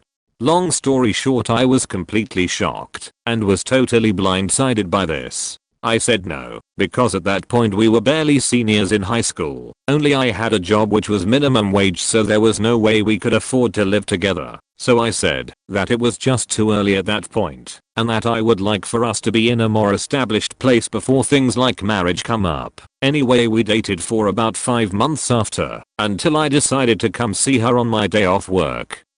And didn't call or anything beforehand. You can already tell what probably happened. Anyway, I noticed a strange car parked in her driveway that defiantly wasn't her parents'. Anyway, as soon as I walk in I immediately hear sexual noises from the back of the house, so I go back and see some guy balls fucking deep in her. So at that point, I just calmly stood there outside the door until they finished. Then while he was washing up I just walked in and just told her we were done. And ever since then life's been rather great compared. Dated 8 years. 3 weeks from the wedding she had a panic attack, called me at 4 AM, sobbing saying she couldn't go through with it. Promised she would let me come over, so we could talk things over. When I got there 30 minutes later she was gone. Flown to the US. One-way ticket. Never spoke to me again. I was devastated. Totally and utterly crushed. Her parents apologized to me. No one provided an explanation. Years later I would find out she cheated on me repeatedly while in college. About 10 months after the wedding fell apart, I quite randomly met a woman who had just lost her husband 3 years into her marriage. We dated for a bit. It felt great, but I wasn't there yet. Let's call her new girl apostrophe. A few years later, I lost my dad. First person I thought of was new girl. She was dating some hot AF French dude. I told her to break it off. We were getting married. Mind you, we had barely spoken in years. 6 months later we were engaged. Married for 5 years. We have a daughter due June 25th, 2020. Fate treated us well. She's a faking diamond point crazy. Side note. It turns out my ex-fiancé that ran away lives close by. I had no idea where she went 10+ years ago. Turns out she lives in an area 20 minutes from my place. Never ran into her before, but not even sure what I would say. To be honest, she said no, and I was rather hurt. She then dragged me off to bed, and we had epically unforgettable breakup sesh, and I left the next day. Somehow we remained super good friends, and when I moved away for work, she helped me pack for my big move. I drove alone across the country to the west coast to live, which is scary as hell, and right before I left I asked her why she said no. She said that I was too pure and kind-hearted for someone jaded like her. I didn't argue. She didn't trust easy, and I guess once you gain it, you're more family than lover, and I totally understood. When I did meet the one and got engaged, well, she did 2 things. 1, she threatened my fiancé with death if she didn't make me happy, and then somehow they became best friends, and they talk every day now. My fiancé obviously knows the history. I'm not one to keep shit secret when there is no point. And if I hadn't, my galpal would have flat out told her anyway, and then kicked my ass for not telling her myself. Then got me drunk. I literally just got off a 3-way phone call with her and my fiancé a few minutes ago. My fiancé and I were in the middle of a move when the lockdowns happened. So we're separated by 200 miles till the end of the month. But we were plotting hangouts and visits. So, I guess my life improved really. Dunno. She is married to her job and sleeping around, and is my closest friend and ally. In like word, have fun, be safe, kids are cool, don't be a beach to my cat haha. I gotta know, and turns out it was the best thing that could have ever happened to me. The girl who I'm not gonna name is now an ex-born star living in poverty, and is sadly an addict, while I went on to meet the love of my life 6 months later. Took me 10 years to actually propose though the second time, but all it changed with our relationship was that we got to have an amazing party with all our friends and family invited, and I got to spend a crazy amount of money on a suit I would have not usually pulled the trigger on, that I still wear regularly, because it was not a typical wedding suit, it was just a really nice tailored one because I thought, why pay all this money if I'm never gonna wear it again. My two best men had the same suits made too. Mine was grey/brown, his were grey/blue and grey/green but same Scottish wool, same pattern, really beautiful 3-piece suits, and they still wear them 6 years on. Just regret that my wife gave away her wedding dress, because that really was something you don't wear again, but she wanted someone else to have it when they couldn't afford one, and that's why I love her. Was weird being invited to the wedding and seeing my wife's dress though. Did get divorced in the end, but that's another story. Not a sad one, but still another story, and I still love my now ex-wife to bits, and she feels the same, just not husband and wife love. We work in same office, we'll flirt all day all time. A problem in office cause of her they fired her. I made my maximum effort and influence I have in my office to make her stay. It worked. Our CEO actually asked sorry to her and made her continue the job point, but her ego didn't let her to continue the job. Now she said no without knowing this mindset of her. I proposed her, she said she need time, then one fine day she stopped showing up to office. Then I got to know about her decision point. Her parents started seeing some guys for marriage. This isn't ya by the way, arranged marriage. Now she said I started to like that guy. He's very mature, and you are 6 months younger than me. You are yet to settle in life. Train don't have to enough coal. Nowadays trains don't run on coal. Maybe the real old one still exists does. Universe came out of nothing. Putin made Trump win, then for 6 months it was real hard times. I used to keep thinking about her all the time. I had memories in every inch of our office with her. I'll wake up with a pain in my heart. Dunno, maybe a medical condition, but it's more like a missing feeling. Then one fine day all of a sudden I stopped thinking about her that much and started my day positive. It felt different thinking about her to hurt anymore. Point relationships are not real but companionship-is. All I learned from this is like a water drop on top of lotus. Look attached and not so much at the same time, so that if they leave out Tano where you wouldn't care that much. Point people change all the time. You'll change too. So I'm the one who said no. I had been with the guy for about a year and a half, and we lived together in my apartment. I was getting serious about buying a house, had a healthy down payment saved up, and had the financial security to do so. He had a high school education and absolutely zero ambition or work ethic. He was completely unwilling to do any manual labor or work any of the jobs available to non-degree holders, because it was all beneath him. But I was young, dumb, and thought I was in love. So the time is getting closer to house purchase. I viewed a half a dozen listings and we were sitting down discussing pros and cons. Because he's be moving with me, I wanted to give him some say in the process. Out of the blue he asks me to marry him. I thought he was joking and said no. Over the next week or so he persisted with it. I still said no, but asked why the sudden push to get married. I'm finally hit with the truth. He tells me that we really need to be married before I buy a house, because if you buy a house and we split, I won't get anything to show for my contribution. I was lucky if he'd contribute more than $100 a month to expenses. In my state, whatever property you obtain after getting married is joint property, and in a divorce he would have received half the value of the house. Point I ended the relationship right there. It's 15 years later, and my house and I are blissfully happy. No clue where he finally landed. He moved out of state not long after we split. My brother's first girlfriend said no when they first talked about getting married. She had shown him all the rings she was looking at and picking out places they could go and celebrate. The week my brother was going to propose, he told his best friend, who was also his roommate, and they made a plan of how to do it. The day he was gonna propose, she drives up to his work. Him and I worked at the same place, so I saw the whole thing. Completely out of the blue honks her horn, and I watch through a shop window as he goes out to meet her. I watch them talk for about 30 seconds, then I see my brother's body language change, and I hear him yell, "Why? I was gonna ask you to marry me today." I then see her driving away, visibly upset. My brother comes back in with a look of utter shock and a half grin on his face, and says Jordan just broke up with me, mildly laughing as he said it. Then I watched as reality finally kicked in, and he just broke down. Never seen him do that in the 3 decades I've known him. Over the course of several days we learned that his best friend and his girlfriend had been having an affair together for almost half a year, and waited till my brother's proposal week to end the relationship. My brother had a month where he was pretty manic and really depressed, and for several years didn't date anyone.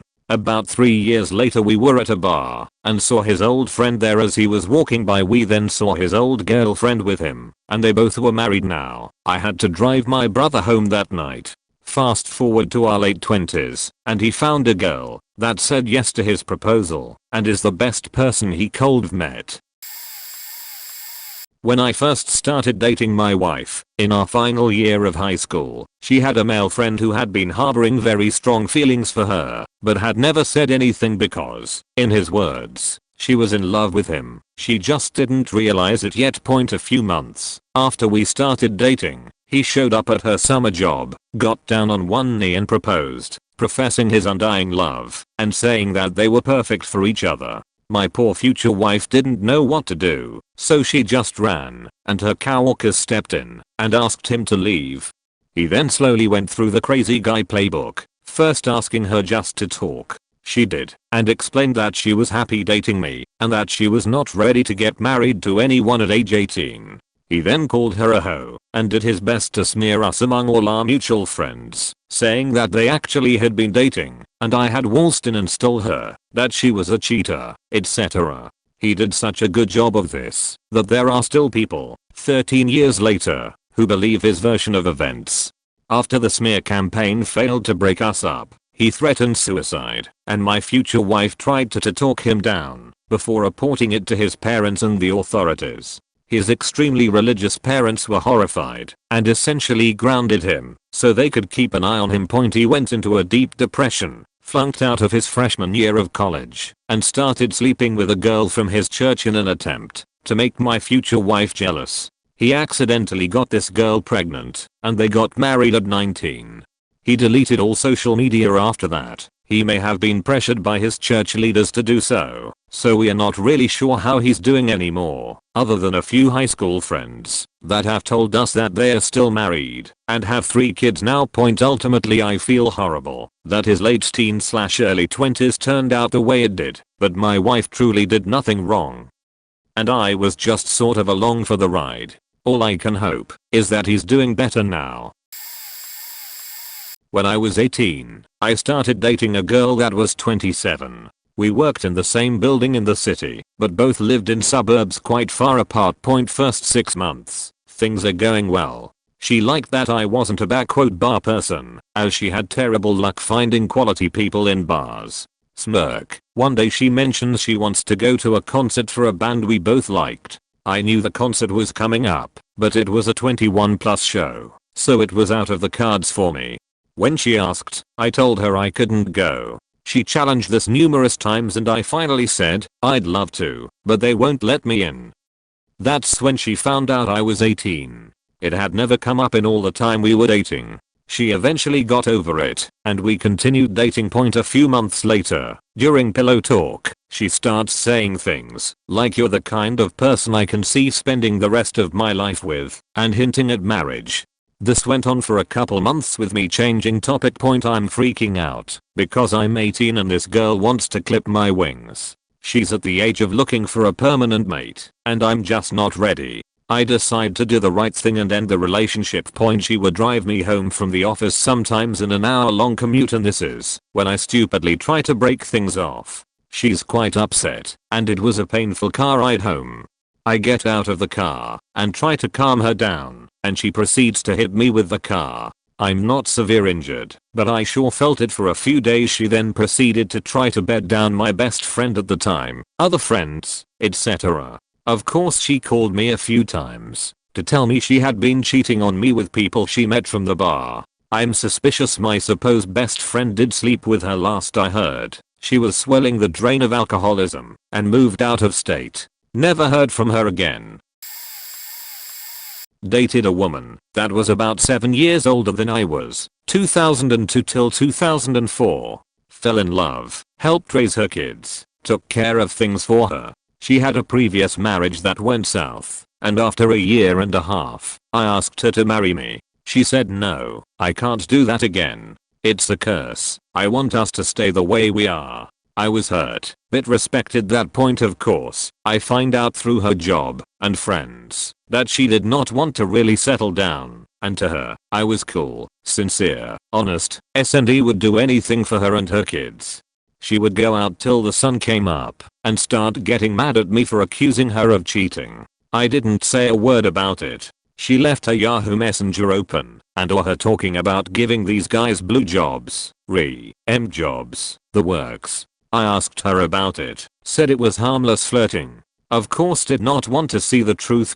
She got transferred to another store and we had to spend time apart. While there, she experienced different things. First time with a woman, a few guys. I finally just gave up. This was after she said she loved me, but not in love with me.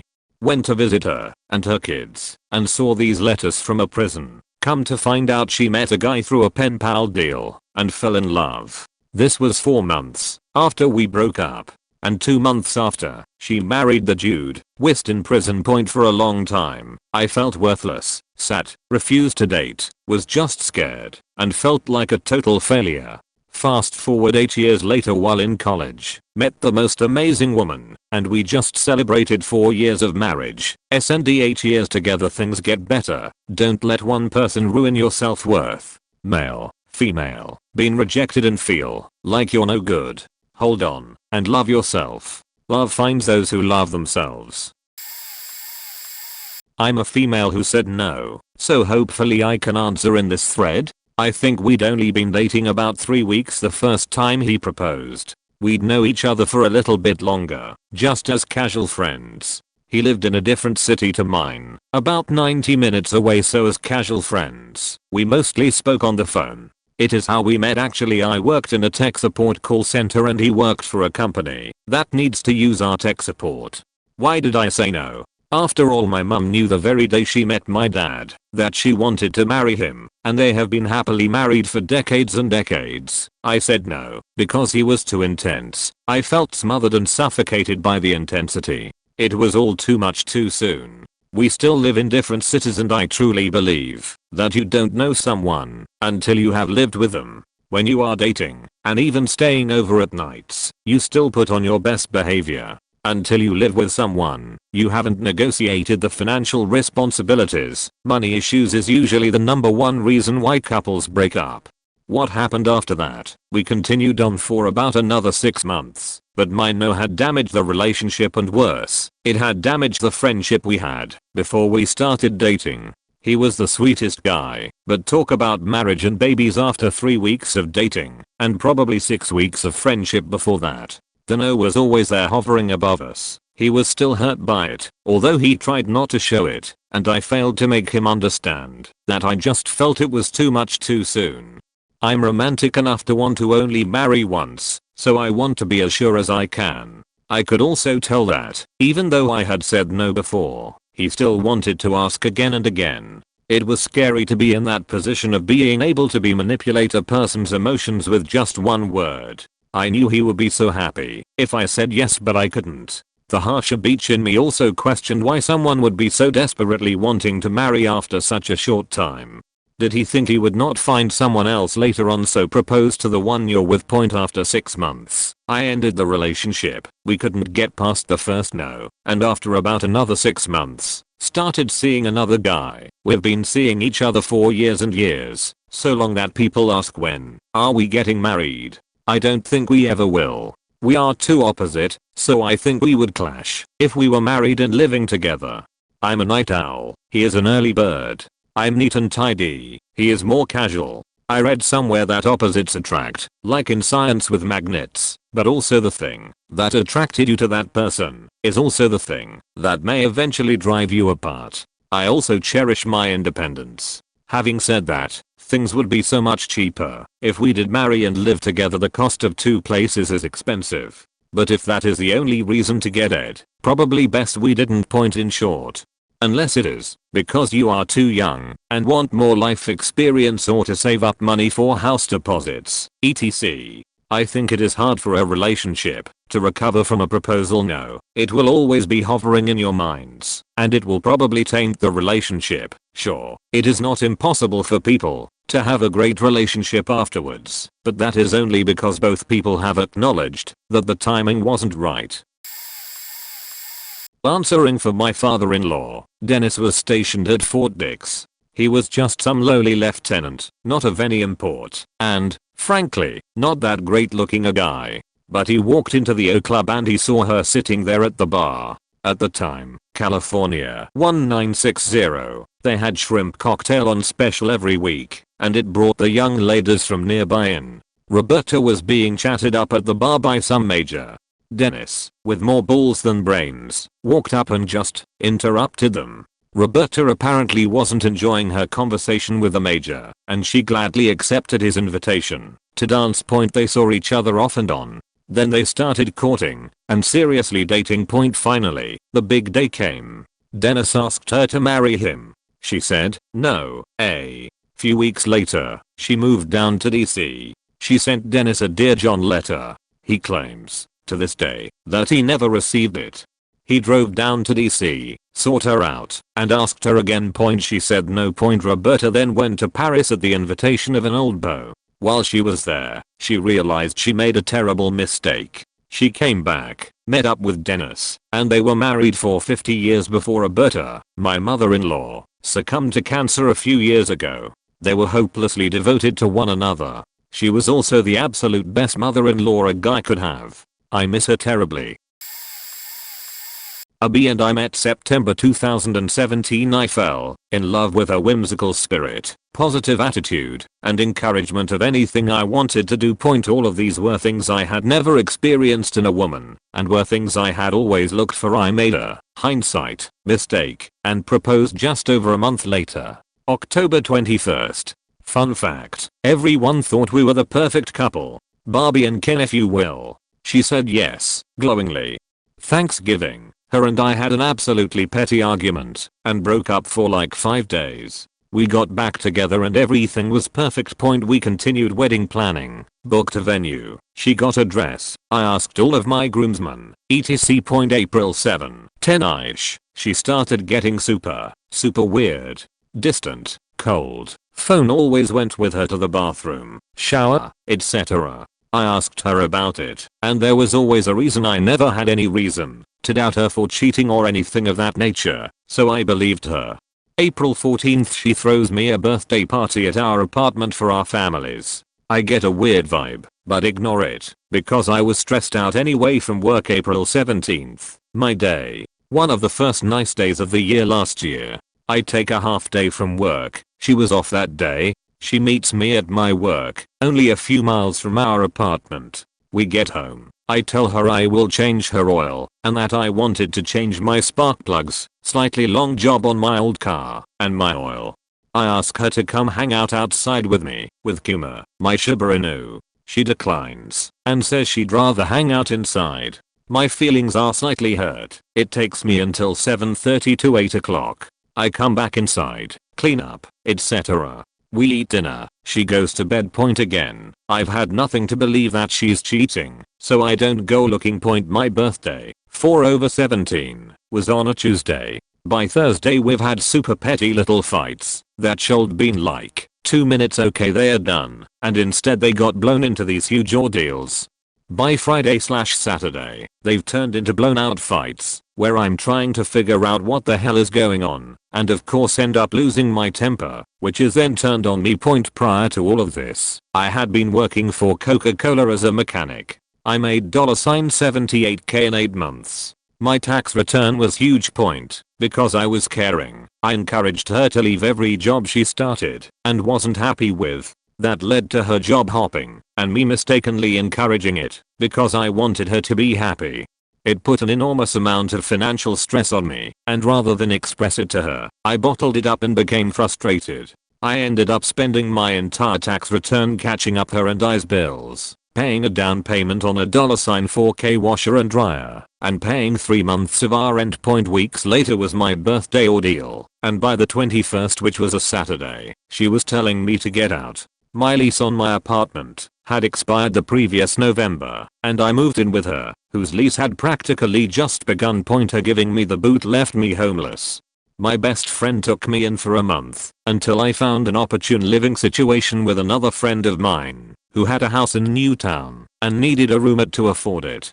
To keep that situation short, he wasn't using the $600 MO I was giving him for rent to actually pay the rent and got us evicted. Yay life. In that time, I had started dating someone named Erin. Erin I had been dating for a whole month when she let me move in with her as an obvious temporary deal because she understood what happened. Stayed there for like 3 weeks. In that time period I was both laid off, Rambo raps, and started at another job, Son Signs, which caused a huge strain on her and I's relationship. Probs for the best, her and I were polar opposites, and looking back, probably toxic to each other. A good friend of mine and I, Anthony, started talking and organically discovered that his roommate had just moved out and he was looking for another. I moved my junk out of Erin's and into his place. Erin and I had a very mature conversation that we just weren't right for each other because of our place in life. During Erin and I's relationship, Abby had contacted me 3 times for seemingly arbitrary things, and I ignored her because duh, relationship. When Erin and I split, the next day I contacted Abby to see what the deal was. She then told me that she had thought about me ever since we split, etc etc. Insert romance movie here. We talked for a day before she told me, "You wouldn't want me anymore, I'm a wreck." After several hours, I drug it out of her that she was pregnant. Several days of us discussing past, and the more I was told, the more I learned that baby daddy wasn't going to be a part of this. I, being the dumbass who loved a person who was a facade, decided to take care of both her and this barely formed fetus. Hardly anyone even knew she was pregnant. So, we just told everyone it was mine to save her name and not make everyone ask questions. This was December 1st. 2018. She moved in with Anthony and I, and we began searching for our own place. We found a cute townhome and put down a deposit. Well, to keep the ending short, she did the exact same thing she had done in April. In February, the last 10 days we were together, she went entirely cold, and everything became an extraordinarily large fight. Then, one day, she up and said she was done. The very next day I tried to tell her that I'd take over the townhouse we had signed on, and she said she was keeping it, claiming she now has extra income coming in. She then told me that she had furniture being delivered there. I told her that I wanted my half of the deposit back, and that if she was having furniture delivered, she had no excuse not to have my money. She told me that she didn't pay for the furniture.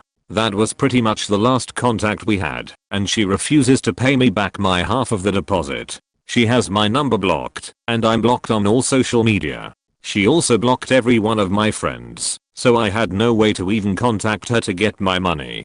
The whole thing left my spirit pretty faked. I've now been dating someone for over a year, and honestly don't know if I'll ever feel the same way about another woman as I did about a bee. The problem with that being, the person I fell in love with was an entire facade, a textbook narcissist who became whatever I wanted. She ended up getting back together with baby daddy for like 2 weeks before he kicked her out. As far as I know, the baby is healthy, and she started dating some guy that everyone has told me looks like a heroin addict. Warning, long, wow, not quite sure how to respond to this. Well, it's not really my story to tell, but I felt compelled to answer the question anyway. My dad started dating my mom when I was 4 years old. I don't remember life without him. Needless to say, he's not my biological father. BO dad was an abusive alcoholic. I don't really know the full story there, partly because I'm not interested in knowing, but I think he was someone my mom got with, and she got pregnant, unplanned.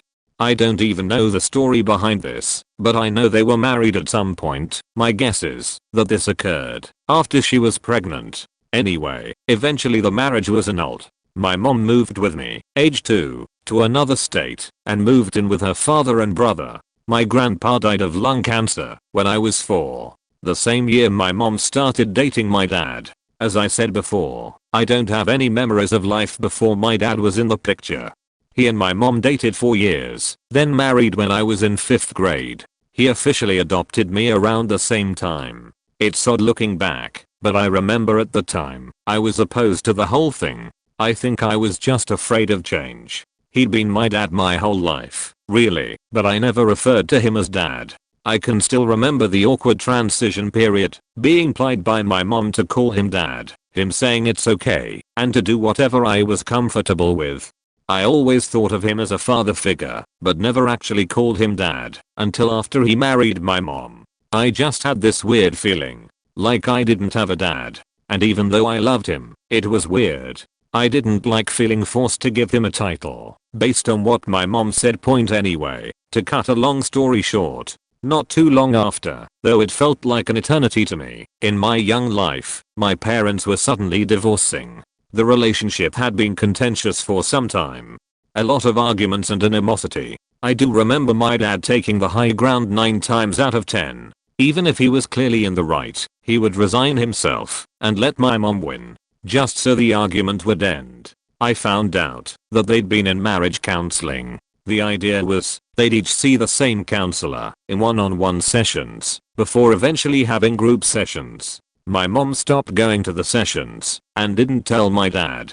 He didn't know and kept going alone, thinking eventually they'd meet together, wanting to save the marriage. Knowing this still infuriates me to this day. Not only for my mom being a total coward and piece of shit, but what kind of faking counselor would allow this? Anyone with even a shred of morality would not be able to go on, knowing full well they were listening to a man's most intimate emotions and concerns, his hopes of reconciling with his wife, knowing full well that she had walked away and he didn't even know it yet.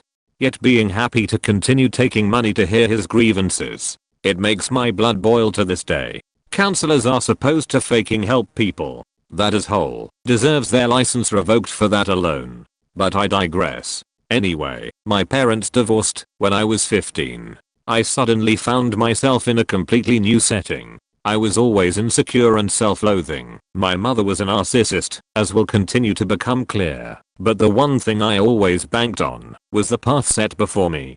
I grew up in the same house, with the same group of peers. Even though most of them were assholes, I was at least secure in the knowledge that I'd graduate from a particular high school and go to a particular college. Instead, I was yanked out and moved to a new school 100 miles away, not even midway through sophomore year. And whilst I tried to adapt to living in a 2-bedroom apartment with my mother, with whom I had a contentious relationship at best, less than 2 months in, I was introduced to someone new. Someone who moved in with us shortly thereafter. Someone who would become my stepfather. Someone who would go on to abuse me. Someone who my mom is still married to this day, despite a brief period where a divorce seemed imminent. During that time, I supported her, we talked a lot. I felt for the first time in years that it was possible to reconcile our relationship. Then I found out they were back together. Meanwhile, my dad, who I got to see only a few times a year after the divorce, remains like a best friend. I have more in common with him than anyone else. At the time of the divorce, I was 15. If I'd had any say whatsoever, I would have asked to live with him. I didn't. The judge just decided arbitrarily, without even consulting me, that my mom was the way to go. Simply because we share the same blood. It has been very hard, over the years, to reconcile the abuses and make sense of it all. Meanwhile, I have come to learn more about my dad.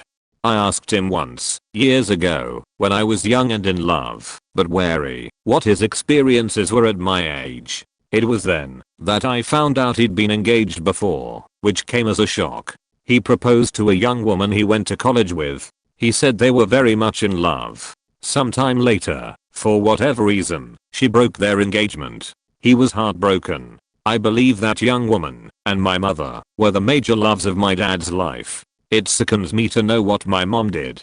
I'm always hoping for my dad to meet someone and find his happiness. He deserves it more than anyone I know. I remember at the time feeling so guilty, thinking he could have married that girl and gone on and had biological children and a happy life. Instead he met my mom and went through so much suffering. Then I remember what he said to me so many times over the years, beginning with the divorce and many times after, when I'd see him. I have no regrets, because now I have you as a daughter. It brings a tear to my eye to remember. When I was told of the pending divorce, I was sat on the living room couch, a young teen, riddled with hormones, confused and emotional. My dad stood in the doorway, said I'm sorry, tears in his eyes. I'd never once seen him cry before. He walked out and shut the door behind him. I burst into tears. My mom sat nearby, then coldly chastised me and told me to calm down. It's horrible, but I'll never forget it.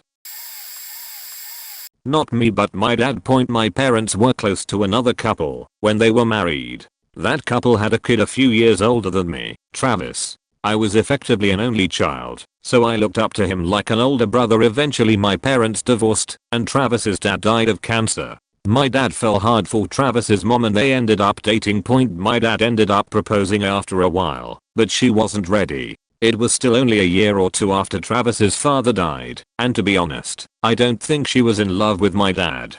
He didn't show it, but man, I could tell he was heartbroken over it. We didn't hear from them at all for about 8 months. Suddenly she calls my dad up, begging him to marry her. She'd been diagnosed with terminal cancer as well, and didn't know what was going to happen to Travis. Only time I ever saw my dad cry is when he was thinking about that decision. But he was already a single father in his 60s. After a few days, he called her back sobbing and told her he couldn't do it. I know he never forgave himself for it too, because Travis's dad was his best friend. Last time I ever saw Travis was at his mom's funeral. I think he ended up living with a great aunt or something. I still think about him all the time and wonder where his life led him to. My dad ended up getting cancer about 3 years later and passed away before I was 14. Part of me really wishes I had an older brother in my life that knew what I was going through. The other part of me wonders what that would have done to him. Poor kid would have started thinking he was Dr. Manhattan. We were not formally engaged, but we started the process of moving together, and as she was a lawyer, still is, actually, according to her, the difference between living together and marriage is just a piece of paper. I have moved to a new apartment, and I asked her to move with me. She agreed. I talked to her parents to communicate the news. She was 26 back then, so technically there was no need to ask for their permission, just to communicate our decision. They were sad as she was their only daughter and was leaving home without being officially married, but they agreed after all, because they really liked me and because they know we had plans to marry. One day. We barely spent a month together. The relationship started to deteriorate. She always blamed me because she couldn't feel that I really wanted us to be together, and I blamed her because I didn't like how she managed to turn every situation into something that I felt guilty, and how she always made me feel like I'm the wrong one. During a discussion. We spent almost 2 months in a separation process, which was pretty much like hell. I started to feel depressed and got to a point where I couldn't work anymore. I had no focus and constantly lacked concentration. I feel bad reading all those. I have a new partner and she's my best friend because she was my best friend at that time. She was the first one I ran when I needed to tell any good news, and she was the one I had chosen to build a life with. I feel like she was the partner for my life, and losing her makes me feel like I can never get another relationship with a partner in the same way as I felt that she was my partner back in the day. I'm not totally over her. Everything happened around 6 months ago, but I hope I can forget her someday. My parents' story. My mom has horrible ADHD and will miss what you say unless you have her complete focus. My dad is pretty quiet/awkward about emotions and whatnot. My parents met when they were 7 and 9 years old. They were best friends He was friends with her brother and 4 sisters, worked for my grandparents, the whole 9 yards. The first time my dad asked my mom to marry him, I think she was 14 or 15. She was dating someone else and had just gotten my dad's name tattooed on her back. He was pissed about the tattoo, so she was so busy panicking about how mad he was and trying to figure out if a kitchen counter tattoo was easier to remove, she completely missed it. The second time he proposed, she was 16, almost 17. My dad had been homeless for a year or so and had just signed to join the Navy. He was going to boot camp in a few weeks. So she was a mess trying to figure out he needed, and she was collect up all his stuff up. She'd just gone and raided my dad's garage for whatever was left of my dad's belongings. So she was distracted, completely missed the proposal again. The third and final time my dad proposed to her. He was leaving for boot camp very soon. She had just turned 17. He took her for a drive, and when things got quiet he proposed again. My mom jumped on him, and he ran into the bushes. They got married when he had 2 weeks off in between boot camp and training and have been married 22 years now. I met her over a decade ago through my buddy's girlfriend one night at a party. At that moment I knew I wanted to be with her, so on I went with the months-long courting process. Getting to know her, going on dates, hanging out with our mutual friends, so on and so on. Eventually we become exclusive, and that was pretty awesome. We dated living on our own separately for about 6 months when she hinted that maybe we should get a place together. I jumped at the idea. About 8 months into us living together, over a year exclusively and almost 2 years of knowing each other, I felt it was time to propose. It wasn't like we'd never talked about this idea before, so I knew that she was interested in it. Got off of work one day early and had been banking up some extra cash. Walked into a jeweler's and explained what I was wanting to do. One $2,000 purchase later, I was on my way home to pop the question. Nervous, sweaty, anxious, I walk in the door of our apartment. She comes running out of the room, hugging up on me and kissing. Just pure excitement. Then I dropped to one knee, pulled the ring out, flipped the lid open, and then, wait, what is this? This isn't an engagement ring, is it? Because I'm definitely not ready for that. My heart sank further than I ever thought imaginable. Here I was on one knee, staring through this woman. The woman I loved so deeply. The woman who would tell me about how our wedding was going to be so perfect. The woman who told me she couldn't see herself with anyone else ever. I came back to and looked up at her. No words came out. I was saying them, but my mouth wasn't moving. I could feel my eyes filling with tears, and I'm sure she could see them. But if this is a gift, I'm totally okay with that. It's so pretty. How much was this, babe? I'll let her wear the ring. We eventually got it resized to fit perfectly, and 6 months later caught her sleeping with some random dude. Then I found a shoebox in our closet I had never seen before that was filled with rings, necklaces, earrings, pearls, and other fine and expensive jewelry. When confronted, she was honest that all of that jewelry was from men before me. All men who had proposed, like I did. Told her to keep the ring and left. Not much has changed with me other than age and wisdom. She eventually married a wealthy farmer who's 40ish years older than both of us. Unclear if this qualifies due to the alternative perspectives, but it seems similar to what is being posted, so here goes. This is a tad long, please bear with me. I met her at work. She was in a similar technical job, but a different section. This was the best job I've ever had, and I was doing quite well with a very popular computer company. This was back in the 90s, and I have had a couple of significant relationships, 2 to 3 years, but had not found the one. Several weeks of break time and a couple of casual interactions impressed me, and she was amazing.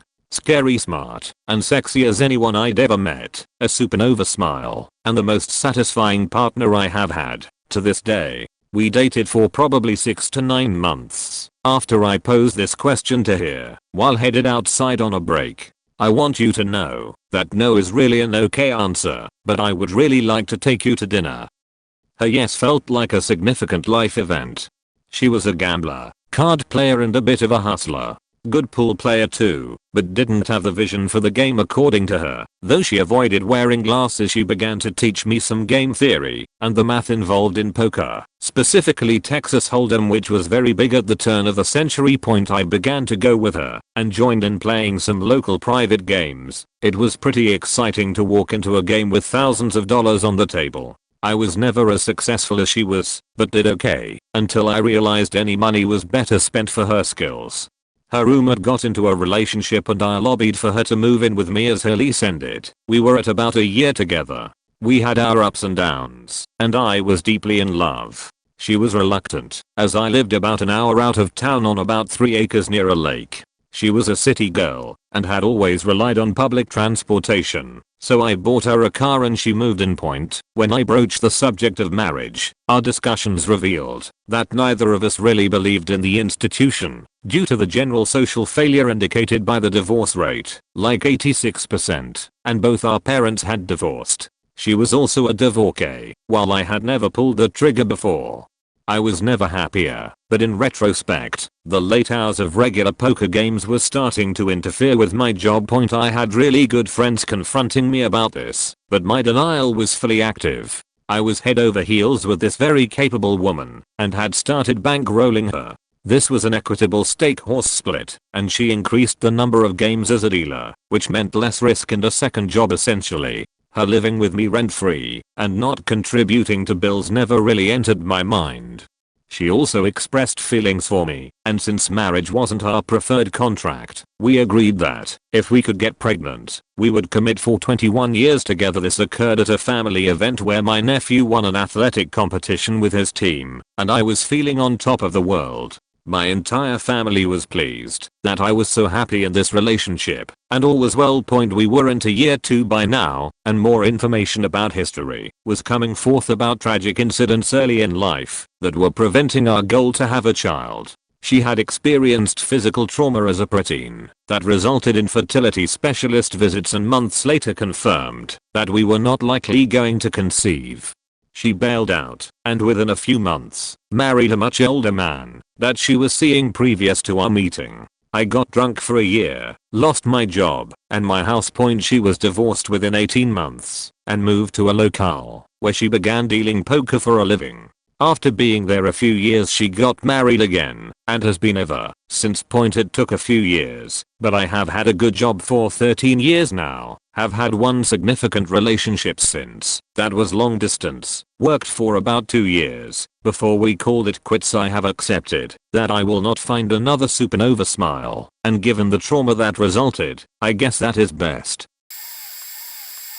My grandmother rejected her second husband's proposal 7 times before finally accepting on the 8th. A little backstory. My nana has 3 children, one being my father, from her first marriage. That man had some untreated mental illnesses with some substance abuse and was violent towards my grandmother and her children.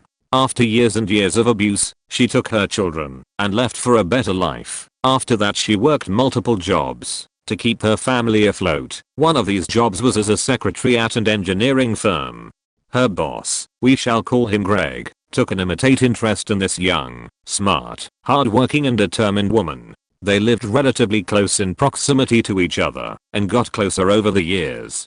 By this time, Greg was head over heels for my nana and asked her to marry him 7 times. Each time she said no. She is a fiercely independent woman and believed that she needed to raise her kids on her own with no help for anyone. And she did a damn good job. Once her children were older, she finally decided to marry the kind, loving, teddy bear of a man that was smitten with her.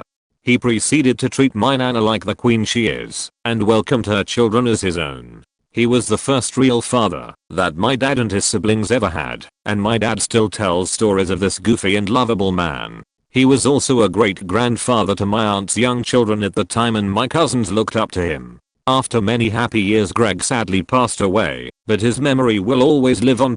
More recently, my oldest cousin, the one who was close to Greg, just got married. In the ceremony they used a Bible verse that was in Nana and Greg's wedding ceremony. 1 Corinthians 13. I thought that was a sweet thing to share too. Apologies for formatting, I'm on mobile.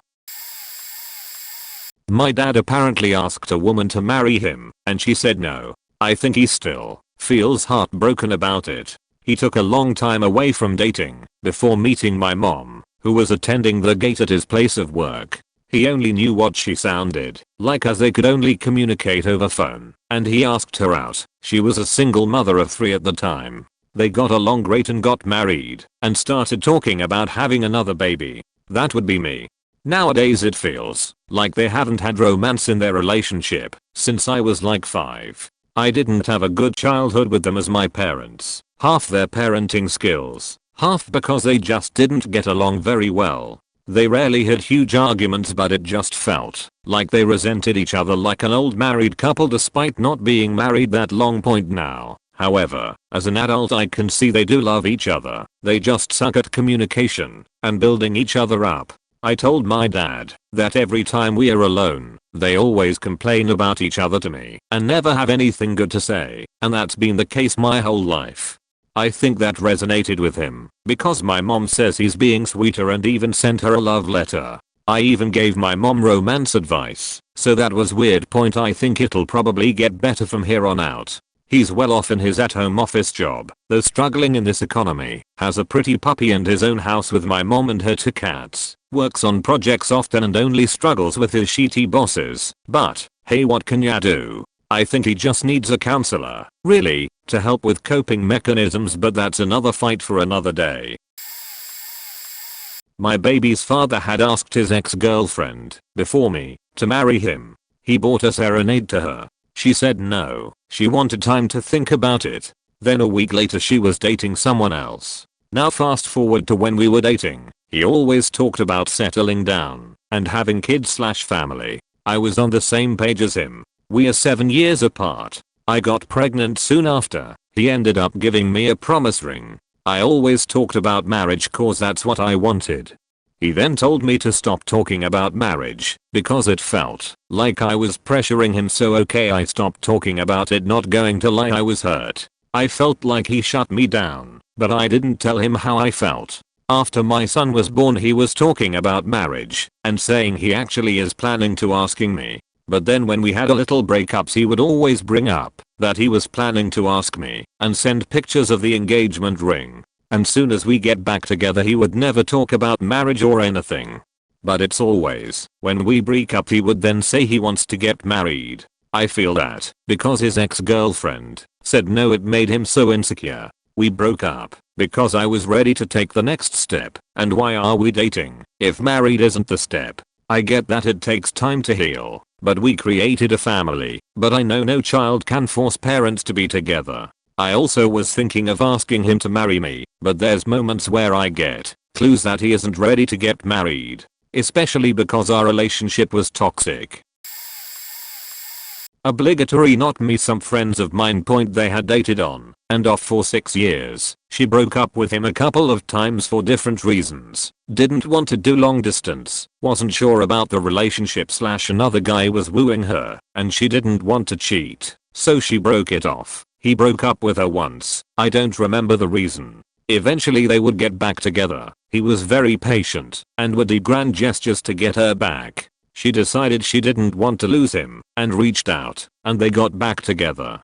They had been together with no breakups for a while and were going to be graduating university in 6 months when he proposed. She said I'm not sure and basically avoided the topic for 6 months. She had a hard time making decisions. He kept asking about it because they were coming up to graduation and it was a crossroads. She was going back to her state and he needed to decide what he was doing. If he was going to go back to his parents who lived in another country, or if he would try to get a job in her city. In the end I think the fact that she couldn't say yes or no, or even maybe later, as well as some other factors led him to break it off with her. He started dating someone else about 5 months after breaking it off with her, and they got married 2 years after that. I think she's still single, but I've lost contact with her. He's really happy in his relationship. He's been married for a little over 4 years and they are going to start trying for a baby soon. TLDR, she said no, and it was the best thing that could have happened to us.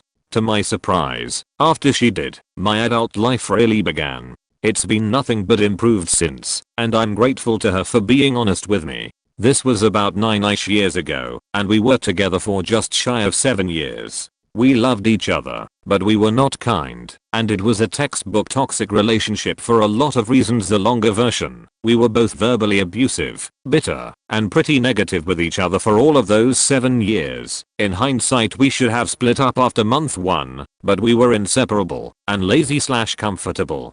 Don't get me wrong, there were a ton of good times and we cared about each other, but there were some real hard lessons we just hadn't learned about what a healthy relationship looks like. I'm sure that, if we had stayed together, the abuse would have escalated, and I'm still ashamed of my part in that more than a decade removed from it. I should note that I was no prize during this time. I moved back in with my parents, suffered from depression and anxiety that wasn't treated, and was generally in a dark place the entire time. The turning point was, I think, when I started going to therapy and got on medication for my mental illness. She was a huge factor in me seeking help, and I will always be thankful for that. Thanks to this change I was going back to school with renewed energy and focus, found a good student gig after 3 years of on/off unemployment, and was moving back out of my parents' house. The only thing that wasn't great was our relationship. Over the years, when we talked about the future, I was never a character in her plans, and it really brought me down. I knew I wanted someone who wanted a partner. I knew deep down that she was going to say no. In fact, her response to my proposal was literally, "Do you even know me at all?" It was as terrible as it sounds. I told her to keep the ring anyway for the next week or so. I took it really hard, but a feeling of relief started to take its place. She had finally said out loud what we both knew already. We had different visions of the future and what we wanted to do with our lives. We stayed together for a few weeks, tried to make it work, perhaps out of habit more than anything else, but eventually split amicably. She inherited our mutual friends and I moved on. Based on how that group regarded me, I have to assume that amicable parting didn't last for her for very long, but I don't hold any grudges. It was the crossroads moment of my adult life. We haven't spoken for almost 7 or 8 years now, but I hear she's doing well, which I'm glad for. Now I'm in my mid-30s and married to the love of my life, who did say yes, but it took another 3ish year failed relationship with a bonus failed engagement for me to get there. My partner and I are on year 3 of our marriage this month, and it's been the best time of my life. We are fortunate to have good careers, shared plans, and we treat each other with a level of respect and kindness that I wish I had extended to every partner I had before, but those were hard-learned lessons for me. Very relates to this thread, but I'll take a jab at it. I'm a lady, and was proposed to and said no. My ex was my high school sweetheart. We were together for 5 years and lived together. I had a lot of childhood trauma from my parents' divorce, and had a theory about how relationships are: perseverance, commitment to one another is all you need, just don't be selfish, blah blah blah. My intuition told me it wouldn't work, but I was young and ignored it. I helped him customize the ring I wanted and everything. I knew I wasn't in love, but to me at the time unwavering commitment equals love. Fast forward to a week before Christmas, he planned this extravagant proposal at a lights festival. My whole family was invited by him, and there was an audience. We walk around the pathway, and there's a sign saying, "Marry me misery." I internally panic, but have to keep my cool, because my friend is recording everything. I said yes, because of the audience, but I was panicking. I remember being so shocked that the man I had known so well took my worst nightmare and turned it into a proposal. I'm very private and shy. In hindsight I realize the universe set it up that way for me because it was not meant to be on my life path. I was just so young and scared I dug a deep hole for myself. I remember getting home and thinking, wow, I need to kill myself, because it was so clear to me I couldn't stay, but I was terrified. Now everything's cool. I have a baby and he's engaged. If you see this, I'm so sorry, Nick. Got engaged out of high school. We dated for another 2 years, and it didn't work out. I was always scared of proposal rejection. After that point I dated another girl that I've liked for forever for 3 years, and finally had decided to push past my fear and ask her to marry me. I was overjoyed when she happily said yes. She didn't believe me at first, or thought I was joking. She knew I was scared of the whole proposal thing, and it seemed to catch her off guard. I had planned to call my parents when we got him, but on the drive she asked me to wait. We got home, and she broke down in tears. She had been having an affair, and while I said I still wanted to keep the engagement, she said she wanted to better herself first. It only lasted a couple of weeks before she said she wanted to take some time to herself and figure out what she wanted. She ended up going on a few dates with that same guy. After a few months of nothing more than short conversations, our talks grew deeper again, and we decided that we wanted to give it another try. We spent another year together slowly getting better, but the idea of marriage came with some uneasiness. We went on a trip to Colorado together, and I had packed the ring with me just in case. She found it while looking for a phone charger, and things got really intense really fast. I think she thought I was planning on asking her on the trip, and she still wasn't sure about it. I went to my best friend for advice on it, and he was pretty helpful. I really opened up to him. Turns out he was using everything I told him against me and going straight to her to make it seem like I was complaining about our relationship. It turns out he had been gunning for her since they met and was willing to do everything he could to get her. He used the cracks in our relationship to pull us apart further, and later got the girl. I hope this doesn't come across as a pity party. The point I'm trying to make is that there is always tension if you decide to stay together after a failed proposal. Some couples can get through it. We couldn't. Gerald said yes, then said no, because she was having an affair. Dated for another year until she left with best friend. Not the guy, but my wife's ex of 8 years bought her an unsized ring at an antique store after her begging for marriage for 6 years. The ring was gilded in fake silver and the opal was fake. He cried over the fake ring and threw a fit and couldn't be consoled over it. I offered to help him. He was a friend, and he declined. Then he tried to immediately get her a fandom wedding ring, Madoka or Sailor Moon, instead. Vowed to save up money to fix the mistake, then turned around to spend the money on anime figures and video games instead of a new ring. During this time, she realized what an abusive idiot he'd been, hiding his misogyny in Jehovah's Witness, blaming her for his loss of faith, gaslighting her into comforting him if she was upset about anything, and realized she had feelings for me after a long friendship. We dated and were an amazing fit. She's my soulmate.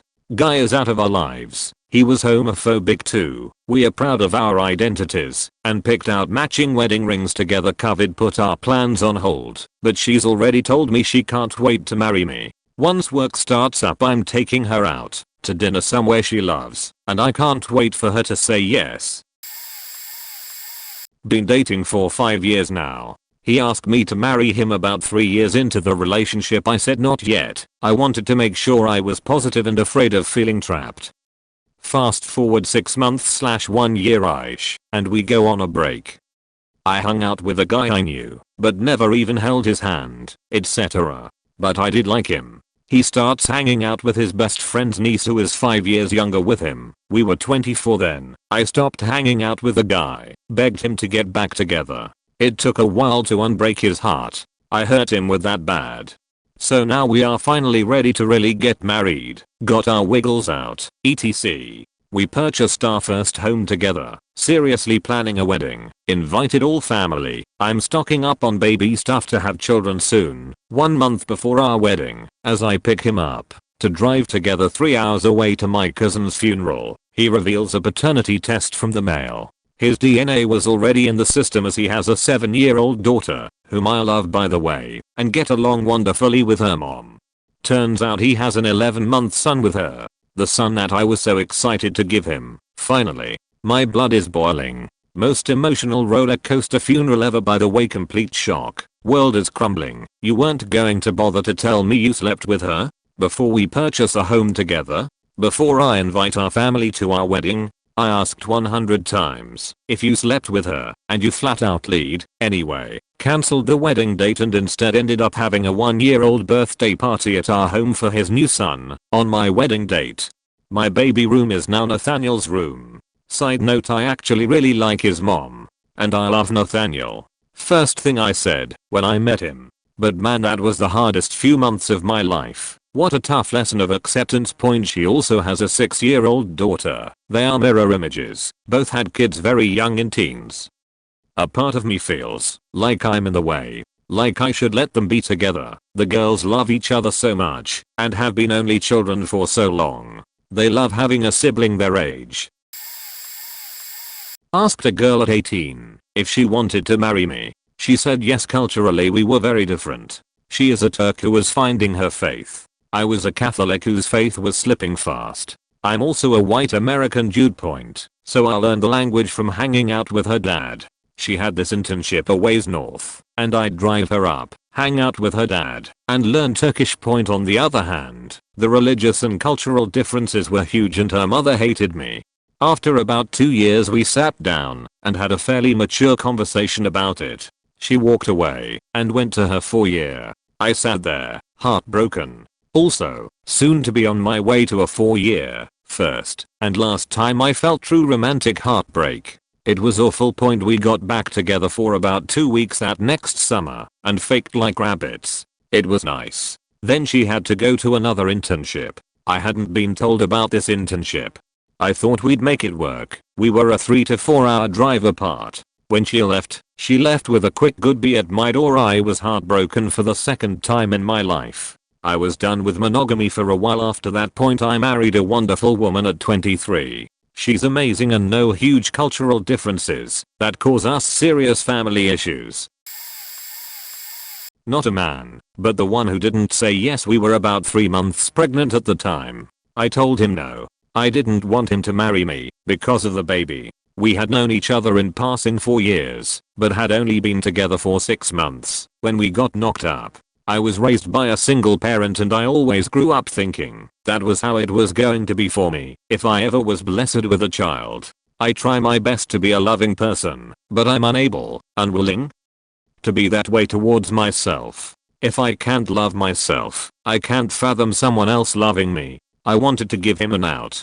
I didn't want to force him to be with me. He proposed again a few months later. We got married almost 2 years after. I was still waiting for him to leave. I wouldn't have blamed him. It took until about a year after we were married for me to relax and realize that he really does love me and that I'm not a burden. My previous relationships always fell apart at the 3-year mark. My husband and I have been together for 7 years, married for 4 years, and have 3 kids, 2 together and 1 a bonus from a previous relationship of his, and rambling is done. TLDR pregnant when proposed. Said no. Few months later, proposed again. Said yes. Happily married for 4 years.